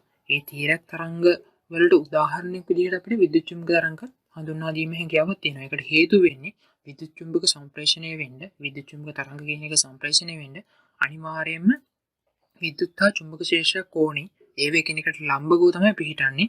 ඒ ලම්බක වන විද්‍යුත් හා චුම්බක ක්ෂේත්‍ර අතර දෝලණයකින් තමයි ගත්තොත් ඒ තරංගය සම්ප්‍රේෂණය වීම සිදු වෙන්නේ. ඒ හින්දා විද්‍යුත් චුම්බක තරංග කියන ඒවා යාන්ත්‍රික තරංග කොටසට වැටුනේ නැති වුණාට යාන්ත්‍රික තරංග ප්‍රධාන කොටස් දෙකකට බෙදුව එකේ තීරක තරංග වලට ගන්න පුළුවන් උදාහරණයක් විදිහට මේ විද්‍යුත් චුම්බක තරංග කියන ඒවා. මේකදී තවත් විශේෂම කරුණක් වෙන්නේ මේකට මාධ්‍යයක් ඕනේ නැහැ සම්ප්‍රේෂණය වෙන්න. ඒක තමයි මේකේ තියෙන විශේෂම ලක්ෂණය. හැබැයි මේකට මාධ්‍යයක් තිබ්බත් ඒ තුලින් උන සම්ප්‍රේෂණය වෙන්න පුළුවන්. ඒ කියන්නේ අපි ගත්තොත් ඝනයක්, ද්‍රවයක්, වායුවක් ගත්තොත් ඒව තුලින් උනත් මේවට සම්ප්‍රේෂණය වෙන්න පුළුවන්. හැබැයි මේ මාධ්‍යයේ තියෙන අංශු මේ සම්ප්‍රේෂණයට වැදගත් වෙන්නේ නැහැ. ඒක තමයි මේ විද්‍යුත් චුම්බක තරංග වල තියෙන විශේෂම ලක්ෂණය.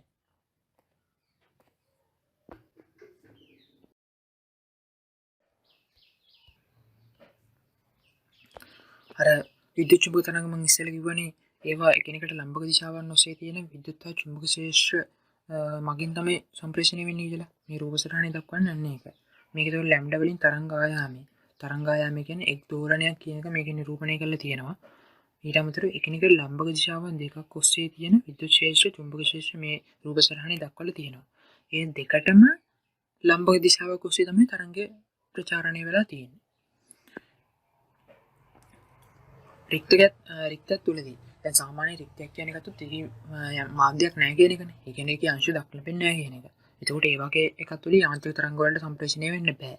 ඒ වුණාට මේ විද්‍යුත් චුම්බක තරංග වලට මාධ්‍යයක් ඕන වෙන්නේ නැහැ නේ සම්ප්‍රේෂණය වෙන්න. ඒ හින්දා රික්තයක් තුලින් උනත් මේක සම්ප්‍රේෂණය වීමේ හැකියාවක් තියෙනවා. ඒ සම්ප්‍රේෂණය වීමේදී මේ ඔක්කොම විද්‍යුත් චුම්බක තරංග වලට එකම වේගයක් තමයි තියෙන්නේ. රික්තයක් තුලදී. ඒ වේගය මෙතන දක්වලා තියෙන තප්පරයට මීටර් 2.998 ගුණ කරනවා 10 8 වෙනි බලයක් කියලා. ඒක අපි ගණන් හදනකොට ඒක අපි ආසන්නගයට වටයලා 3 කරන 10 8යි ms ශ්‍රේණියක විදිහට තමයි අපි සලකන්නේ ගණන් වලදී. ගණන් හදන්න එනවා මේ විද්‍යුත් චුම්බක තරංග වලට අදාළව. පදාර්ථමය මාධ්‍යවලදී වේගය රික්තකයේදී වේගයට වඩා අඩු වන අතර ඒ අනුව තරංග ආයමය වෙනස් වෙනවා. ඒ කියන්නේ මේකෙදි වෙන්නේ අපි අර ඉස්සෙල්ලා කතා කරන්නේ v සමාන f ලැම්ඩා කියලා සූත්‍රයක්. මේ v සමාන f ලැම්ඩා කියන සූත්‍රයම තමයි මේ විද්‍යුත් චුම්බක තරංග වලට අදාළවත් එන්නේ.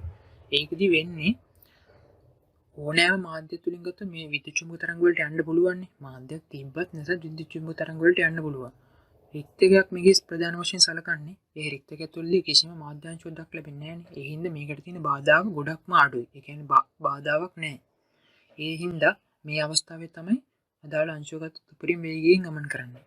අංශුව උපරිම වේගයෙන් ගමන් කරනවා කියන්නේ ඒ අගය තමයි මේ 3.10 කියලා කියන්නේ. හැම විද්‍යුත් චුම්බක තරංගයකටම අදාළව ওই වේගය තමයි තියෙන්නේ. හැබැයි මං කියවනේ මේවට මාධ්‍ය තුලින් උනත් යන්න පුළුවන් කියලා. මේ මාධ්‍ය තුලින් යනවා කියන්නේ ඒකෙදි ඒකේ අංශු තියෙනවානේ. ඒ අංශු හින්දා මේකට ප්‍රතිරෝධයක් අනිවාර්යයෙන්ම එනවා. ඒ කියන්නේ බාධාවක් එනවා. මේ තරංගය යන්න. ඒ යන්න එන බාධාවත් එක්ක තමයි මේවා තියෙන වේගය ටික ටික අඩු වෙන්නේ. ඒ වේගය ටික ටික අඩු වෙනවා. හැබැයි මේකෙදි සංඛ්‍යාතය කියන එක කිසිම වෙනසක් වෙන්නේ නැහැ. ඒකට හේතුව සංඛ්‍යාතය කියන එක රඳාපවතින්නේ ඒ අදාළ තරංගේ ඇතිකර ප්‍රභවයත් එක්ක විතරයි. ප්‍රභවය වෙනස් වෙන්නේ නැහැ නේ මාධ්‍යම මාධ්‍යයට ගියා කියලා තරංගය. ඒ මාධ්‍යම මාධ්‍යයට මේ තරංගයක් ගියා කියලා ප්‍රභවය වෙනස් වෙන්නේ නැති හින්දා සංඛ්‍යාතය වෙනස් වෙන්නේ නැහැ. සංඛ්‍යාතය වෙනස් වෙන්නේ නැති හින්දා හැබැයි මේකෙදි තරංග ආයාමය වෙනස් වෙන්න ඕනේ. ඒකට හේතු වෙන්නේ මේකේ වේගය වෙනස් වෙන හින්දා. ඒ කියන්නේ යම්කිසි රික්තයේ ඉඳලා අපි හිතමු යම්කිසි මාධ්‍යයකට විද්‍යුත් චුම්බක තරංගයක් ඇතුළු වුණා කියලා. ඒ විදිහට විද්‍යුත් චුම්බක තරංගයක් ඇතුළු වුණාම ඒකෙදි අනිවාර්යයෙන්ම වේගය මේ 3.18 ms ශ්‍රේණියකට වඩා අනිවාර්යෙන් අඩු වෙන්න ඕනේ අර ප්‍රතිරෝධයත් එක්ක. එහෙම නැත්නම් බාධාවත් එක්ක. ඒ කියන්නේ මේ අවස්ථාවේදී වේගය අඩු වෙනවා. වේගය අඩු වෙනවා කියන්නේ එතෙන්දී තරංග ආයාමය අඩු වෙන එක තමයි වෙන්නේ. ඊට පස්සේ දීලා තියෙනවා කත c සමාන f ලැම්ඩා කියලා සූත්‍රය. ඒක අර v සමාන f ලැම්ඩා කියන සූත්‍රයම තමයි. මේ c කියලා කියන්නේ ඒ වේගය v කියන එකම තමයි. එතකොට විද්‍යුත් චුම්බක තරංග වලට දායවත් ඒ c සමාන f ලැම්ඩා එහෙම නැත්නම් v සමාන f ලැම්ඩා කියන සූත්‍රය විදිහටම අපි කතා කරනවා.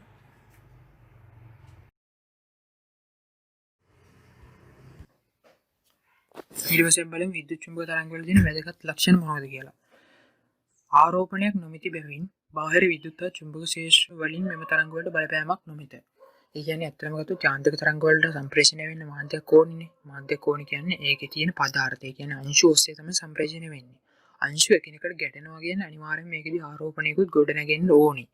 ආරෝපණයකුත් ගොඩනගෙනවා කියන්නේ ඕක ස්ථිති විද්‍යුත් ශේෂ්ත්‍ර වලට අදාළ තමයි එතෙන්දී කතා වෙන්නේ. නමුත් මෙතනට ඒක අදාළ වෙන්නේ නැහැ.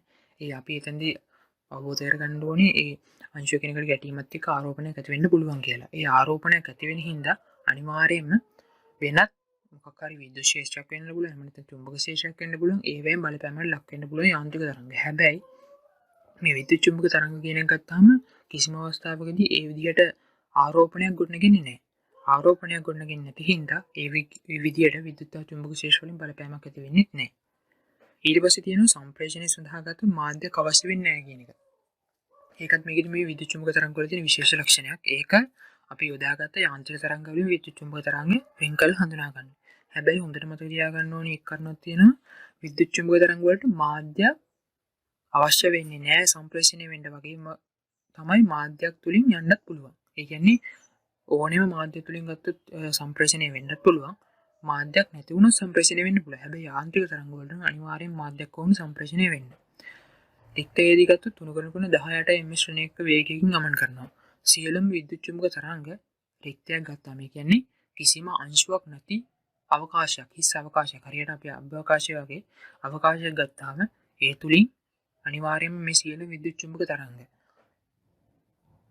3.18 ms ශ්‍රේණියක වේගයෙන් තමයි එන්නේ. ඒ කියන්නේ ඒකෙදි කිසිම බාධාවක් නැති වෙන හින්දා තමයි මේ වේගයකින් එන්නේ. මේව තමයි එතකොට විද්‍යුත් චුම්බක තරංග වල තියෙන වැදගත්ම ලක්ෂණ වෙන්නේ.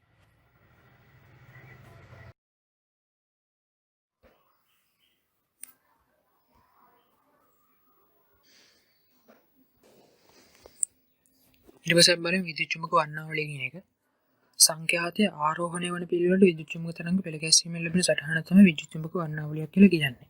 ඒ කියන්නේ මේකෙදි විද්‍යුත් චුම්බක වර්ග රාශියක්ම දක්වලා වෙනවා. ඒ විද්‍යුත් චුම්බක වර්ග රාශියෙන් ටිකක් තමයි මේ වගුවේ දක්වලා තියෙන්නේ. ඒවැයේ තියෙන සංඛ්‍යාතයන් එකිනෙකට වෙනස්. සංඛ්‍යාතයන් එකිනෙකට වෙනස් වුණාට මේවා අනිවාර්යයෙන්ම රික්තයක් තුළදී යන්නේ 3.18 ms ශ්‍රේණික වේගයකින්මයි. ඒ වේගය වෙනස් වෙන්නේ නැහැ. හැබැයි මේවා විවිධ මාධ්‍යවලදී යන වේගයන් නම් වෙනස් වෙනවා. වේගයන් වෙනස් වෙනවා වගේම තමයි මේවට අදාළව නිශ්චිත සංඛ්‍යාතයක් තියෙනවා. ඒ සංඛ්‍යාතේ මාධ්‍යත් එක්ක වෙනස් වෙන්නේ නැහැ.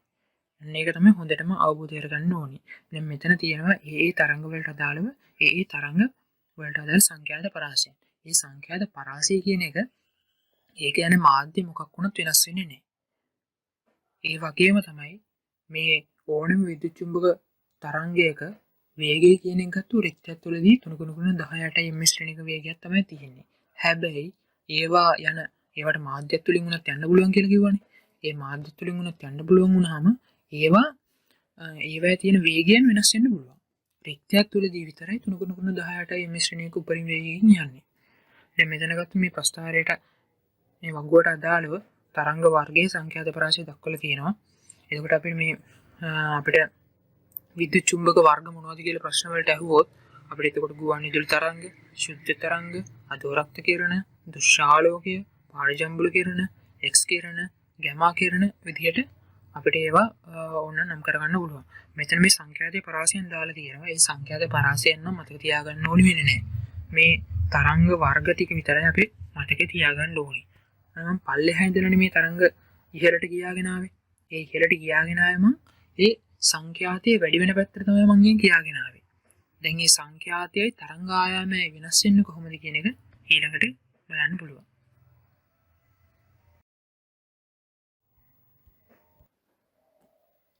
ඊට පස්සේ අපි මේ රූප සටහන් නිරීක්ෂණය කරාම අපිට විවිධ විචිත්‍රමක තරංග වර්ග ඒවට අදාළ සංඛ්‍යාතයන් වගේම තරංග ආයාමයන් මේකෙදි පැහැදිලිව නිරූපණය කරලා තියෙනවා. එතකොට මේකෙදි පහත් හා උච්ච විදිහට සංඛ්‍යාත නිරූපණය කරලා තියෙනවා. මේ පහත් කියන පැත්තේ ගත්තොත් මේ රේඩියෝ තරංග වලින් ඉඳලා ගැමා කිරණ දක්වා ගත්තොත් ඉහළට යනකොට සංඛ්‍යාතය ටික ටික වැඩි වෙන එක තමයි වෙන්නේ. ඒ වගේම තමයි ඊට අදාළව අපි තරංග ආයාම පිළිබඳව සැලකිලිම ගත්තාම මේ පහත් කියන සංඛ්‍යාතයේ තියෙන පැත්තට අදාළව දිග්ගු කියන තරංග ආයාම තමයි තියෙන්නේ. ඒ වගේම තමයි උච්ච කියන සංඛ්‍යාතයේ තියෙන පැත්තට අදාළව ඒ කියන්නේ මේ ගැමා කිරණ කියලා දක්වලා තියෙන පැත්තට අදාළව තියෙන්නේ කෙටි කියලා තරංග ආයාමයන්.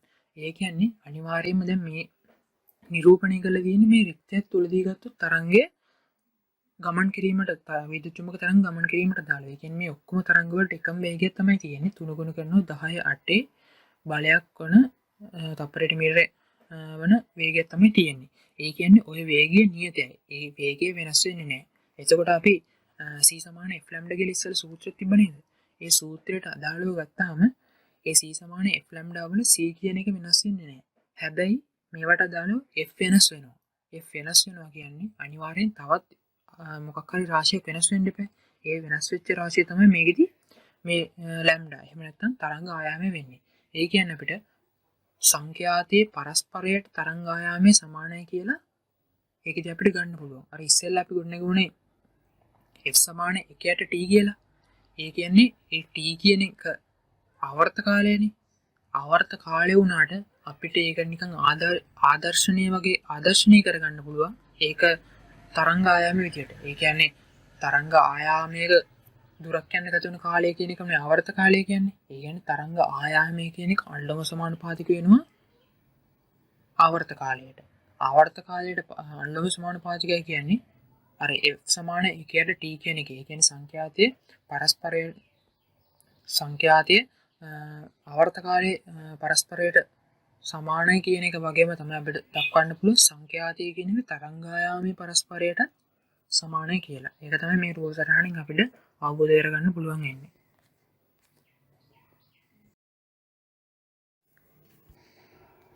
දැන් බලමු විද්‍යුත් චුම්බක තරංග එක එකක් කොහොමද විස්තර වෙන්නේ කියලා. මේකෙදි පළවෙනියෙන් ගත්ත දෘශ්‍ය ආලෝකය. දෘශ්‍ය ආලෝකය කියන්නේ අපිට මේ PFS එකට පෙනෙන ආලෝකය කියන එක තමයි මේ දෘශ්‍ය ආලෝකය කියලා කියන්නේ. ඒකෝට දෘශ්‍ය ආලෝකය කියන එකත් විද්‍යුත් චුම්බක තරංග වර්ගයක්. ඒ කියන්නේ ඒක අනිවාර්යෙන් තීරක තරංග වෙන්නම ඕනේ.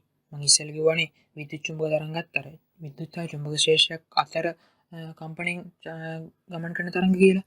ඒ විදිහටම තමයි මේකෙදි මේ දෘශ්‍යාලෝකය කියන එකත් එතකොට තීරක තරංගයක් වෙන්නම ඕනේ. අපිට මේ ආලෝකය එන්නේ සූර්යයාගේ ඉඳලානේ.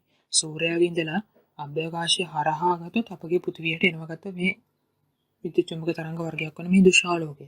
ඒ විදිහට දෘශ්‍යාලෝකය එන්න නම් අනිවාර්යයෙන් මෙතනදී හිස් අවකාශයක් අනිවාර්යෙන් පසු කරන්න ඕනේ. මේ හිස් අවකාශය අනිවාර්යෙන් පසු කරන්න නම් මේකෙදි මේක අනිවාර්යෙන් විද්‍යුත් චුම්බක තරංග වර්ගයක් එන්න ඕනේ. ඒ කියන්නේ අපි බැරි වෙලාවත් හිතුවොත් මේ දෘශ්‍ය ආලෝකය කියන්නේ යාන්ත්‍රික තරංග වර්ගයක් කියලා. ඒකෙදි අපිට එහෙනම් කිසිම අවස්ථාවකදී සූර්යාගේ ඉඳලා අපේ පෘථිවිය වෙතට ගත්තොත් කිසිම ආලෝකයක් එන්නේ නැහැ. ඒ හින්දා මේ ස්වභාව ධර්ම නිර්මාණය කළ දින විදිහ තමයි මේ දෘශ්‍ය ආලෝකය වෙන්නේ විද්‍යුත් චුම්බක තරංග වර්ගයක්. එතකොට විද්‍යුත් චුම්බක තරංගයේ වර්ණාවලිය ගත්තාම අපගේ ඇසට පේන නැහැ. ඒ කියන්නේ අපගේ ඇසට සංවේදී වෙන කියන්නේ අපගේ ඇසට පේනවා කියන එක.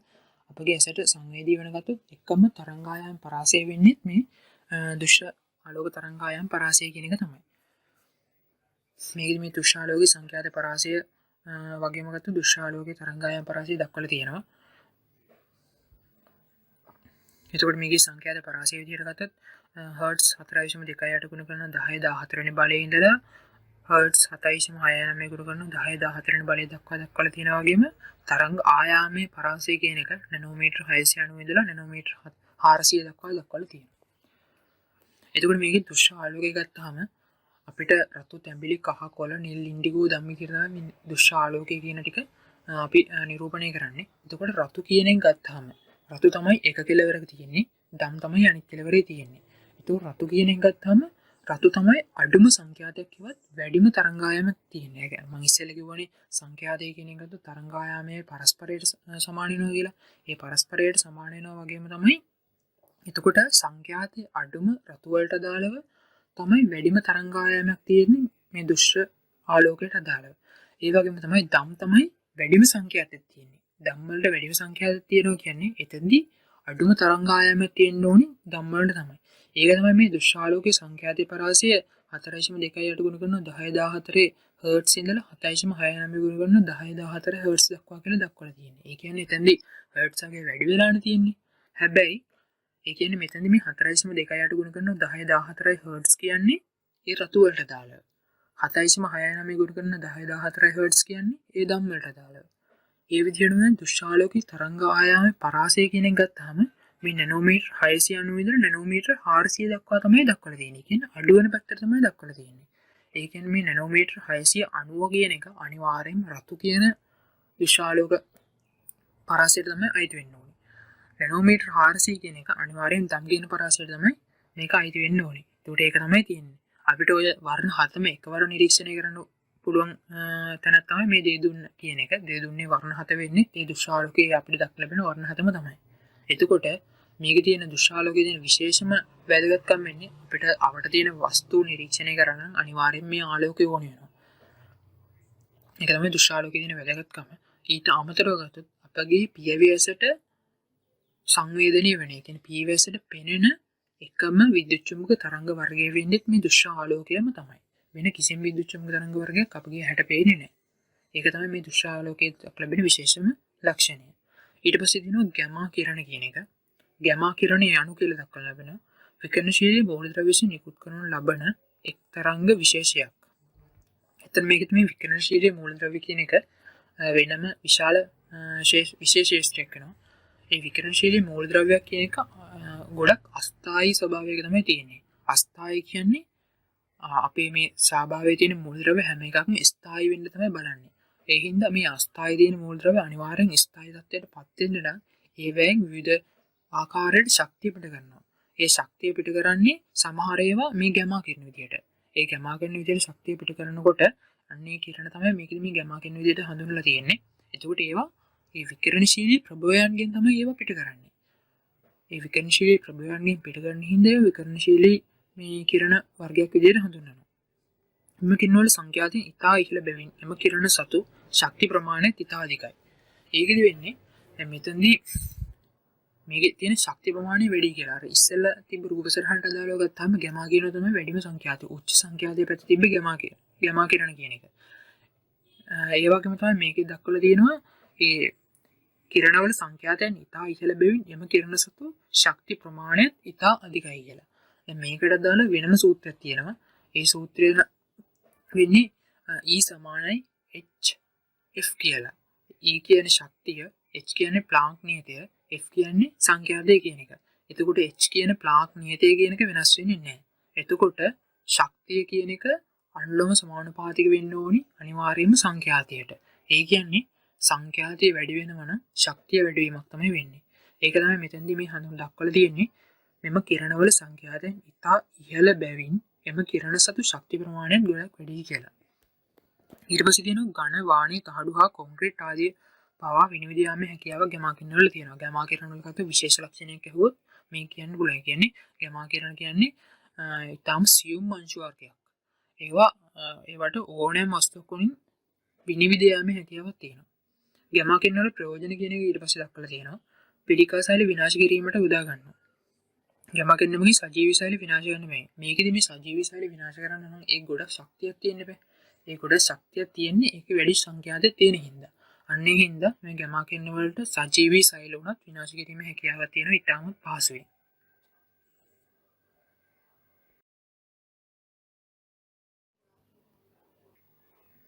ඊට පස්සේ ගත්ත මේ විද්‍යුත් චුම්බක තරංග වල තුන්වෙනි වර්ගය ඒවා X කිරණ. X කිරණ කියන එක ගත්ත සංඛ්‍යාතය වැඩි පැත්තට වෙන්නේ. කියන ගැමා කිරණ පැත්තට වෙන්න තමයි තියෙන සංඛ්‍යාතය වැඩි කියන්නේ ඒකේ තරංග ආයාමය අඩුයි. X කිරණ නිපදවන්නේ අධික වේගයෙන් චලනය වන ඉලෙක්ට්‍රෝන ටංස්ටන් වැනි ලෝහමය ඉලක්කයක් මත ගැටෙන්නට සැලසීමෙන්. ඒ කියන්නේ මේකෙදි යම්කිසි වස්තුවක් මගින් අපි විශාල ආකාරයකට මේ අධික වේගයෙන් චලනය වන ඉලෙක්ට්‍රෝන නිපදවා ගැනීමේ හැකියාවක් තියෙනවා. ඒ විවිධ ශේෂ්ත්‍රයන් භාවිත කරලා. ඒ විදිහට චලනය වෙනකොට ඒකෙදි මේ ඉලෙක්ට්‍රෝන ගිහිල්ලා ටංස්ටන් කියන්නේ ලෝහයක්. ඒ ලෝහය ගිහිල්ලා වදිනවා. ඒ ලෝහය ගිහිල්ලා වැදුනහම ඒකෙදි දැන් අපි කියවනේ ශක්තිය මවන්නවත් නැසන්නවත් බෑ කියලා. එතකොට අර ඉලෙක්ට්‍රෝන සතුව තිබුණානේ චාලක ශක්තිය. ඒ චාලක ශක්තිය ගිහිල්ලා අර ටංස්ටන් වලට වෙනම ශක්ති ප්‍රභේදයක් බවට පරිවර්තන වීමක් වෙනවා. ඒ ශක්ති ප්‍රභේදය බවට පරිවර්තනය වෙන්නේ ඒක වැඩි ප්‍රමාණයේ තාප ශක්තිය බවට තමයි පරිවර්තනය වෙන්නේ. ඊටාම සුළු කොටසක් තමයි මේ X කිරණ සතු ශක්තිය බවට පත් වෙන්නේ. අන්න එතනදී තමයි මේ X කිරණ ඉපදීම සිදු කරන්නේ. ඔය ඉස්සෙල්ලාම විල්හෙම් රොන්ජන් කියන කෙනා තමයි ඉස්සෙල්ලාම ගත්තොත් මේ X කිරණ නිපදවලා තියෙන්නේ. ඒ X කිරණ නිපදවීමත් ඊටම අහඹු ආකාරයෙන් සිදුවෙච්ච පරීක්ෂණයකින් තමයි ඒ විදිහට නිපදවලා තියෙන්නේ. අධික වශයෙන් X කිරණ වල මේක නිරාවරණය පිළිකා වගේ ඒවා ඇති කරන්න හේතු වෙනවා. ගැමා කිරණ වලුත් ඒ තත්ත්වයම තමයි. X කිරණ ප්‍රයෝජන විදිහට ඔබ සාමාන්‍යයෙන් දන්නවා අපේ ශරීරයේ අභ්‍යන්තරය වෛද්‍ය විද්‍යාවේදී එහෙම අපේ ශරීරයේ අභ්‍යන්තරයේ තියෙන කොටස් නිරීක්ෂණය කරන්න අපි ඔය X කිරණ ඡායාරූප ශිල්පය කියන එක ගත්තොත් ගොඩ වෙලාවට භාවිත කරනවා. ඊට අමතරව ගත්තොත් ඔය විවිධ ආරක්ෂක කටයුතු වලට මේ X කිරණ යොදා ගන්නවා. ඒ කියන්නේ ඔය දැන් ඔය ගමන් මළු තුල තියෙන මොනවද ගමන් මළු තුල තියෙන්නේ කියන එක නිරීක්ෂණය කරන්න ඒ ගමන් මළු විවෘත කරන්නේ නැතුව අපිට පිටින් ඉඳලම නිරීක්ෂණය කරගෙන මේ හැකියාවක් තියෙනවා මේ X කිරණ භාවිත කරන්න. අන්න ඒවා තමයි මේ X කිරණ වල තියෙන වැදගත් ලක්ෂණ. ඒ විදිහට අර ඒ X කිරණ වලට ගැමා කිරණ වලට වගේ අර වස්තු නිදියාමේ හැකියාවක් තියෙනවා. ඒක තමයි මේකේ තියෙන විශේෂම ලක්ෂණය. ඊට පස්සේ හතරවෙනි එක පාර ජම්බුල කිරණ. ජම්බුල කියලා කියන්නේ දම් පාරට. පාර ජම්බුල කියන්නේ දම් පාරට වඩා සංඛ්‍යාතයක් තියෙනවා කියන එක. එතකොට මේක දුෂාලෝකයේ තියෙන වැඩිම සංඛ්‍යාතය උනේ ධම්නේ. ධම් වලටත් වැඩි සංඛ්‍යාතය තියෙන පරාසය තමයි පාර ජම්බුල විදිහට හඳුන්වන්නේ. මේක මිනිස් ඇසට කොහොමවත් පේන්නේ නැහැ. අපි කියවන මිනිස් ඇසට සංවේදී වෙන්නේ එහෙම නැත්නම් පේන්නේ නැතු දුෂාලෝකයේ විතරයි කියලා. මේක සාමාන්‍යයෙන් අපි නිපදවා ගන්න පුළුවන් විසර්ජන මගින් වගේම රසදී වාෂ්ප ලාම් මගින් එහෙම තමයි නිපදවා ගන්න පුළුවන්. ඒ වගේම තමයි සූර්යාලෝකයේ මේ කිරණ අන්තර්ගත වෙනවා. කියන්නේ සූර්යාලෝකයෙන් අපි ප්‍රධාන වශයෙන්ම අපිට පේන්නේ මේ සූර්යාලෝකයේ විදිහට පේන්නේ මේ දුෂාලෝකයනේ. ඒ දුෂාලෝකයට අමතරව සූර්යාගේ ඉඳලා තවත් වෙන කිරණ වර්ගයක් තමයි මේ පාරජම්බුල කිරණ කියන්නේ. ඒ කියන්නේ මේ පාරජම්බුල කිරණත් අපගේ පෘථිවියට අනිවාර්යයෙන්ම ඕනි. මේ තාපයෙන් පවත්වා ගන්න මේ පාරජම්බුල කිරණ ඕනි වගේම ඒ විදිහට පාරජම්බුල කිරණත් සූර්යාගේ ඉඳලා එන්න නම් අභ්‍යවකාශය කියන්නේ හිස් රික්තයක් නේ තියෙන්නේ. ඒ රික්තය පසු කරන්න නම් අනිවාර්යයෙන්ම විද්‍යුත් චුම්බක තරංගයක් විදිහටම තමයි මේ පාරජම්බුල කිරණත් එන්න ඕනේ. ඒ හින්දා අපිට පාරජම්බුල කිරණත් විද්‍යුත් චුම්බක තරංග වර්ගයක් විදිහට ගන්න පුළුවන්. මේකත් විශාල වශයෙන් පාරජම්බුල කිරණ නිරාවරණය වුණාම ඇසේ සුද පිළිකා වගේ තත්ත්වයක් නැති වෙනවා. ඒ කියන්නේ මේ X කිරණ ඊට පස්සේ ගැමා කිරණ පාරජම්බුල කිරණ වගේ වැගත සංඛ්‍යාතය වැඩිනේ. සංඛ්‍යාතය වැඩි කියන්නේ ඒකේ තියෙන ශක්තිය වැඩි. ශක්තිය වැඩි කියන්නේ ඒක ගොඩක් අහිතකරයි කියන එක. ගොඩක් විකිරණශීලී පැත්තට තමයි මේව නැඹුරු වෙන්නේ. ඒ හින්දා මේවට ඊටමත් අඩුවෙන් තමයි නිරාවරණය වෙන්න ඕනේ. දැන් X කිරණ වලට එහෙම අදාළව ගත්තොත් ඒකෙදි ඒ X විකිරණ ශිල්පීන් කියලා වෙනම කට්ටියක් ඉන්න රෝහලේ. ඒ කට්ටියට ජීවිතේ යම්කිසි කාලයක් යනකම් විතරයි රැකියාව කරන්න දෙන්නේ. ඒ රැකියාව කරාට පස්සේ ඒ අදාළ කාලය ඉක්මුවට පස්සේ එයාගේ කොච්චර වයස තිබ්බත් එතනින් එහාට එයාට ඒ රැකියාව කරන්න හම්බෙන්නේ නැහැ. ඒකට හේතු වෙන්නේ අපගේ ශරීරය තුළ එක්ස් කිරණ එහෙම අන්තර්ගත වෙලා තියෙනවා යම් ප්‍රමාණයක්. අපේ සාමාන්‍ය පුරුෂයෙක්ගේ සාමාන්‍ය පුද්ගලයෙක්ගේ වුණත් ඒ විදිහටම ගබඩා වෙලා තියෙනවා. අර එක්ස් කිරණ ඒ ශිල්පීන්ගේ ඒ ප්‍රමාණය ටික ටික වැඩි වෙනවා. ඒ ටික ටික වැඩි වෙලා උපරිම මට්ටමකට ආවට පස්සේ අනිවාර්යයෙන්ම එයා එතනින් ඒ රැකියාවෙන් අයින් වෙන්න ඕනේ. එහෙම නැති වුණොත් එයා තවදුරටත් එක්ස් කිරණ වලට නිරාවරණය වුණොත් අනිවාර්යයෙන් මේක පිළිකා තත්ත්වයන් වලටම එන්න පුළුවන්. තාම දරුණු පිළිකා තත්ත්වයන් තමයි එන්නේ.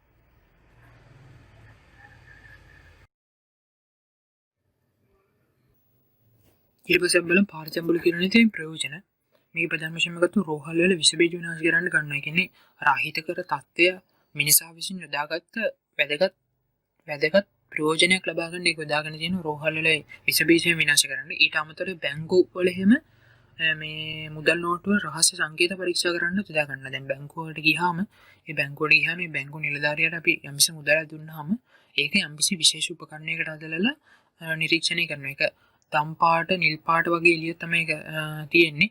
අන්නේ එළිය එන්නේ ඒ පාරජම්බුල කිරණ විශේෂ ආකාරයෙන් සකස් කරාම තමයි ඒ එළිය අපිට නිරීක්ෂණය වෙන්නේ. නැත්නම් අපිට නිකන් පාරජම්බුල කිරණ නිරීක්ෂණය කරන්න බෑ. විශේෂ ආකාරයෙන් ඒක සකස් කරලා තමයි එතන තියෙන්නේ.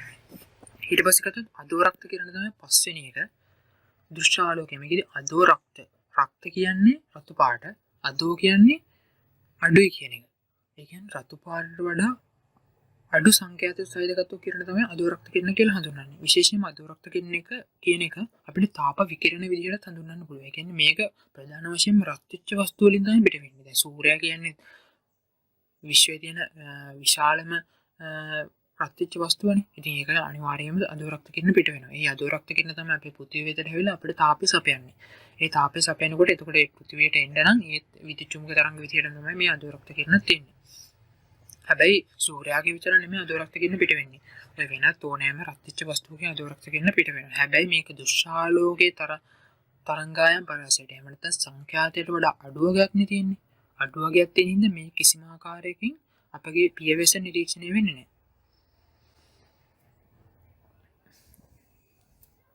තමයි අදෝරක්ත කිරණ කියලා කියන්නේ. ඇත්තටම මිනිසා කියන්නේ සාමාන්‍යයෙන් සෙල්සියස් 37ක විතර උෂ්ණත්වයක් තියෙන සත්වයෙක්නේ. එතකොට අපේ ඇඟිනුත් අදෝරක්ත කිරණ අනිවාර්යෙන් පිට වෙනවා. ඕනෑම රත් වෙච්ච වස්තුවකින් අදෝරක්ත කිරණ පිටවීම සිදු වෙනවා. අදෝරක්ත කිරණ වල ප්‍රයෝජන තමයි ඊළඟට තියෙන්නේ. ශරීර අවයවයෙන් පිට කරන තාපජ තරංග ඇසුරින් ලබා ගන්න තාපජ ඡායාරූප නිරීක්ෂණය කර යම් රෝග හඳුනා ගන්න මේක උදා ගන්න. මේක නූතන වෛද්‍ය විද්‍යාවේදී තම ප්‍රබල වශයෙන් උදා ගන්න. ඒකදී ඔය අපේ ශරීරයේ විවිධ ස්ථානවල දාලව උෂ්ණත්වයෙන් වෙනස් වෙනවා. ඒ උෂ්ණත්වයෙන් වෙනස් වීමත් එක්ක ඒ ස්ථානවල දාලා ඒ උෂ්ණත්වය නැත්තම් ඒ ප්‍රදේශවල අපිට විවිධ රෝගයන් තියෙනවා කියලා නිරීක්ෂණය කරගන්න පුළුවන්. ඊට අමතරව ගත්තොත් ඔය හමුදා නිලධාරීන් එහෙම ඔය රාත්‍රී කාලයේදී එහෙම ප්‍රධාන වශයෙන් උපයෝගී කරගන්නවා මේ අදෝරක්ත කිරණ උපයෝගී කරගත්ත කැමරා අදෝරක්ත දෙනිති වගේ ඒවා. ඒකෙන් පහසුවෙන් පුද්ගලයෙක් නිරීක්ෂණය කරගැනීමේ හැකියාවක් තියෙනවා. ඊට අමතරව මේක දුරස්ථ පාලකවල භාවිත කරනවා. බෞද්ධ චිකිත්සක ප්‍රතිකර්ම සඳහා මේක භාවිත කරනවා. සාමාන්‍ය අපි කරන්ට් අල්ලනවා කියලා සාමාන්‍ය ව්‍යවහාරයේදී කියන්නේ. ඒත් මේ අදෝරක්ත කිරණ තමයි මේකදී භාවිත කරන්නේ. අදෝරක්ත කිරණ මගින් චිකිත්සාවක් එහෙම නැත්නම් තෙරපි එකක් තමයි අපගේ ශරීරයේ තියෙන මාංශ පේශි වලට එහෙම ලබා දෙන්නේ. එතකොට ඒකෙන් වේදනාව එහෙම අඩු කරගැනීමේ හැකියාවක් තියෙනවා. ඒක මේකේ තියෙන වාසියක් විදිහට හඳුන්වන්න පුළුවන්.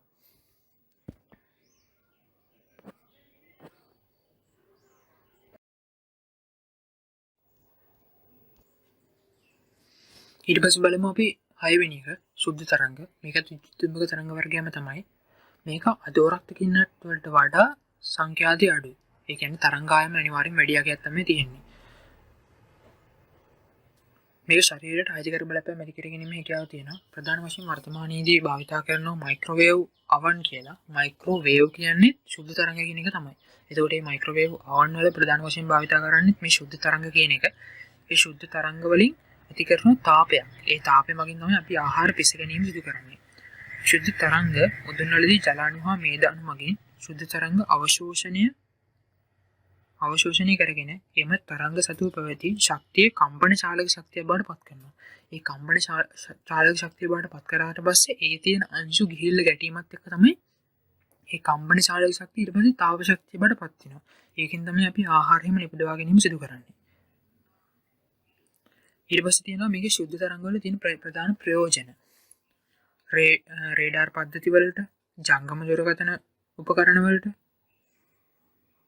ඒ වගේ තමයි ශුද්ධ තරංග උදුන්නට මයික්‍රෝවේව් අවන්නට දාගන්න මේක ජංගම දුරකථන වල පවා මේකද මේ ශුද්ධ තරංග ප්‍රධාන වශයෙන් යොදාගෙන තියෙන අවස්ථාව තියෙනවා ඊට පස්සේ හත්වෙනියෙන් ගත්තාම ගුවන් විදුලි තරංග විද්‍යුත් චුම්බක වර්ණාවලිය ගත්තොත් දිගුම තරංග ආයාමයන් දිගුම තරංග ආයාමයන් කියන්නේ අනිවාර්යයෙන්ම අඩුම සංඛ්‍යාතයන් අඩුම සංඛ්‍යාතයන් තියෙන එතකොට මේ ගුවන් විදුලි තරංග වලට සාමාන්‍යයෙන් අපි සාමාන්‍යයෙන් දන්නවා ගුවන් විදුලි තරංග මොකටද ඕන කියලා ගුවන් විදුලියේ විවිධ ප්‍රචාරණ කටයුතු වලට එහෙම අවශ්‍ය වෙන්නේ මේ ගුවන් විදුලි තරංග තමයි ඊට අමතරව මේකත් එක්කම යන තව තරංග වර්ගයක් තමයි රූපවාහිනී තරංග. රූපවාහිනී තරංග වලටත් මේ ගුවන් විදුලි තරංග වලට ආසන්න සංඛ්‍යාතයක්. ඒ කියන්නේ අඩු සංඛ්‍යාතයක් වගේම වැඩි තරංග ආයාමයක් තමයි තියෙන්නේ.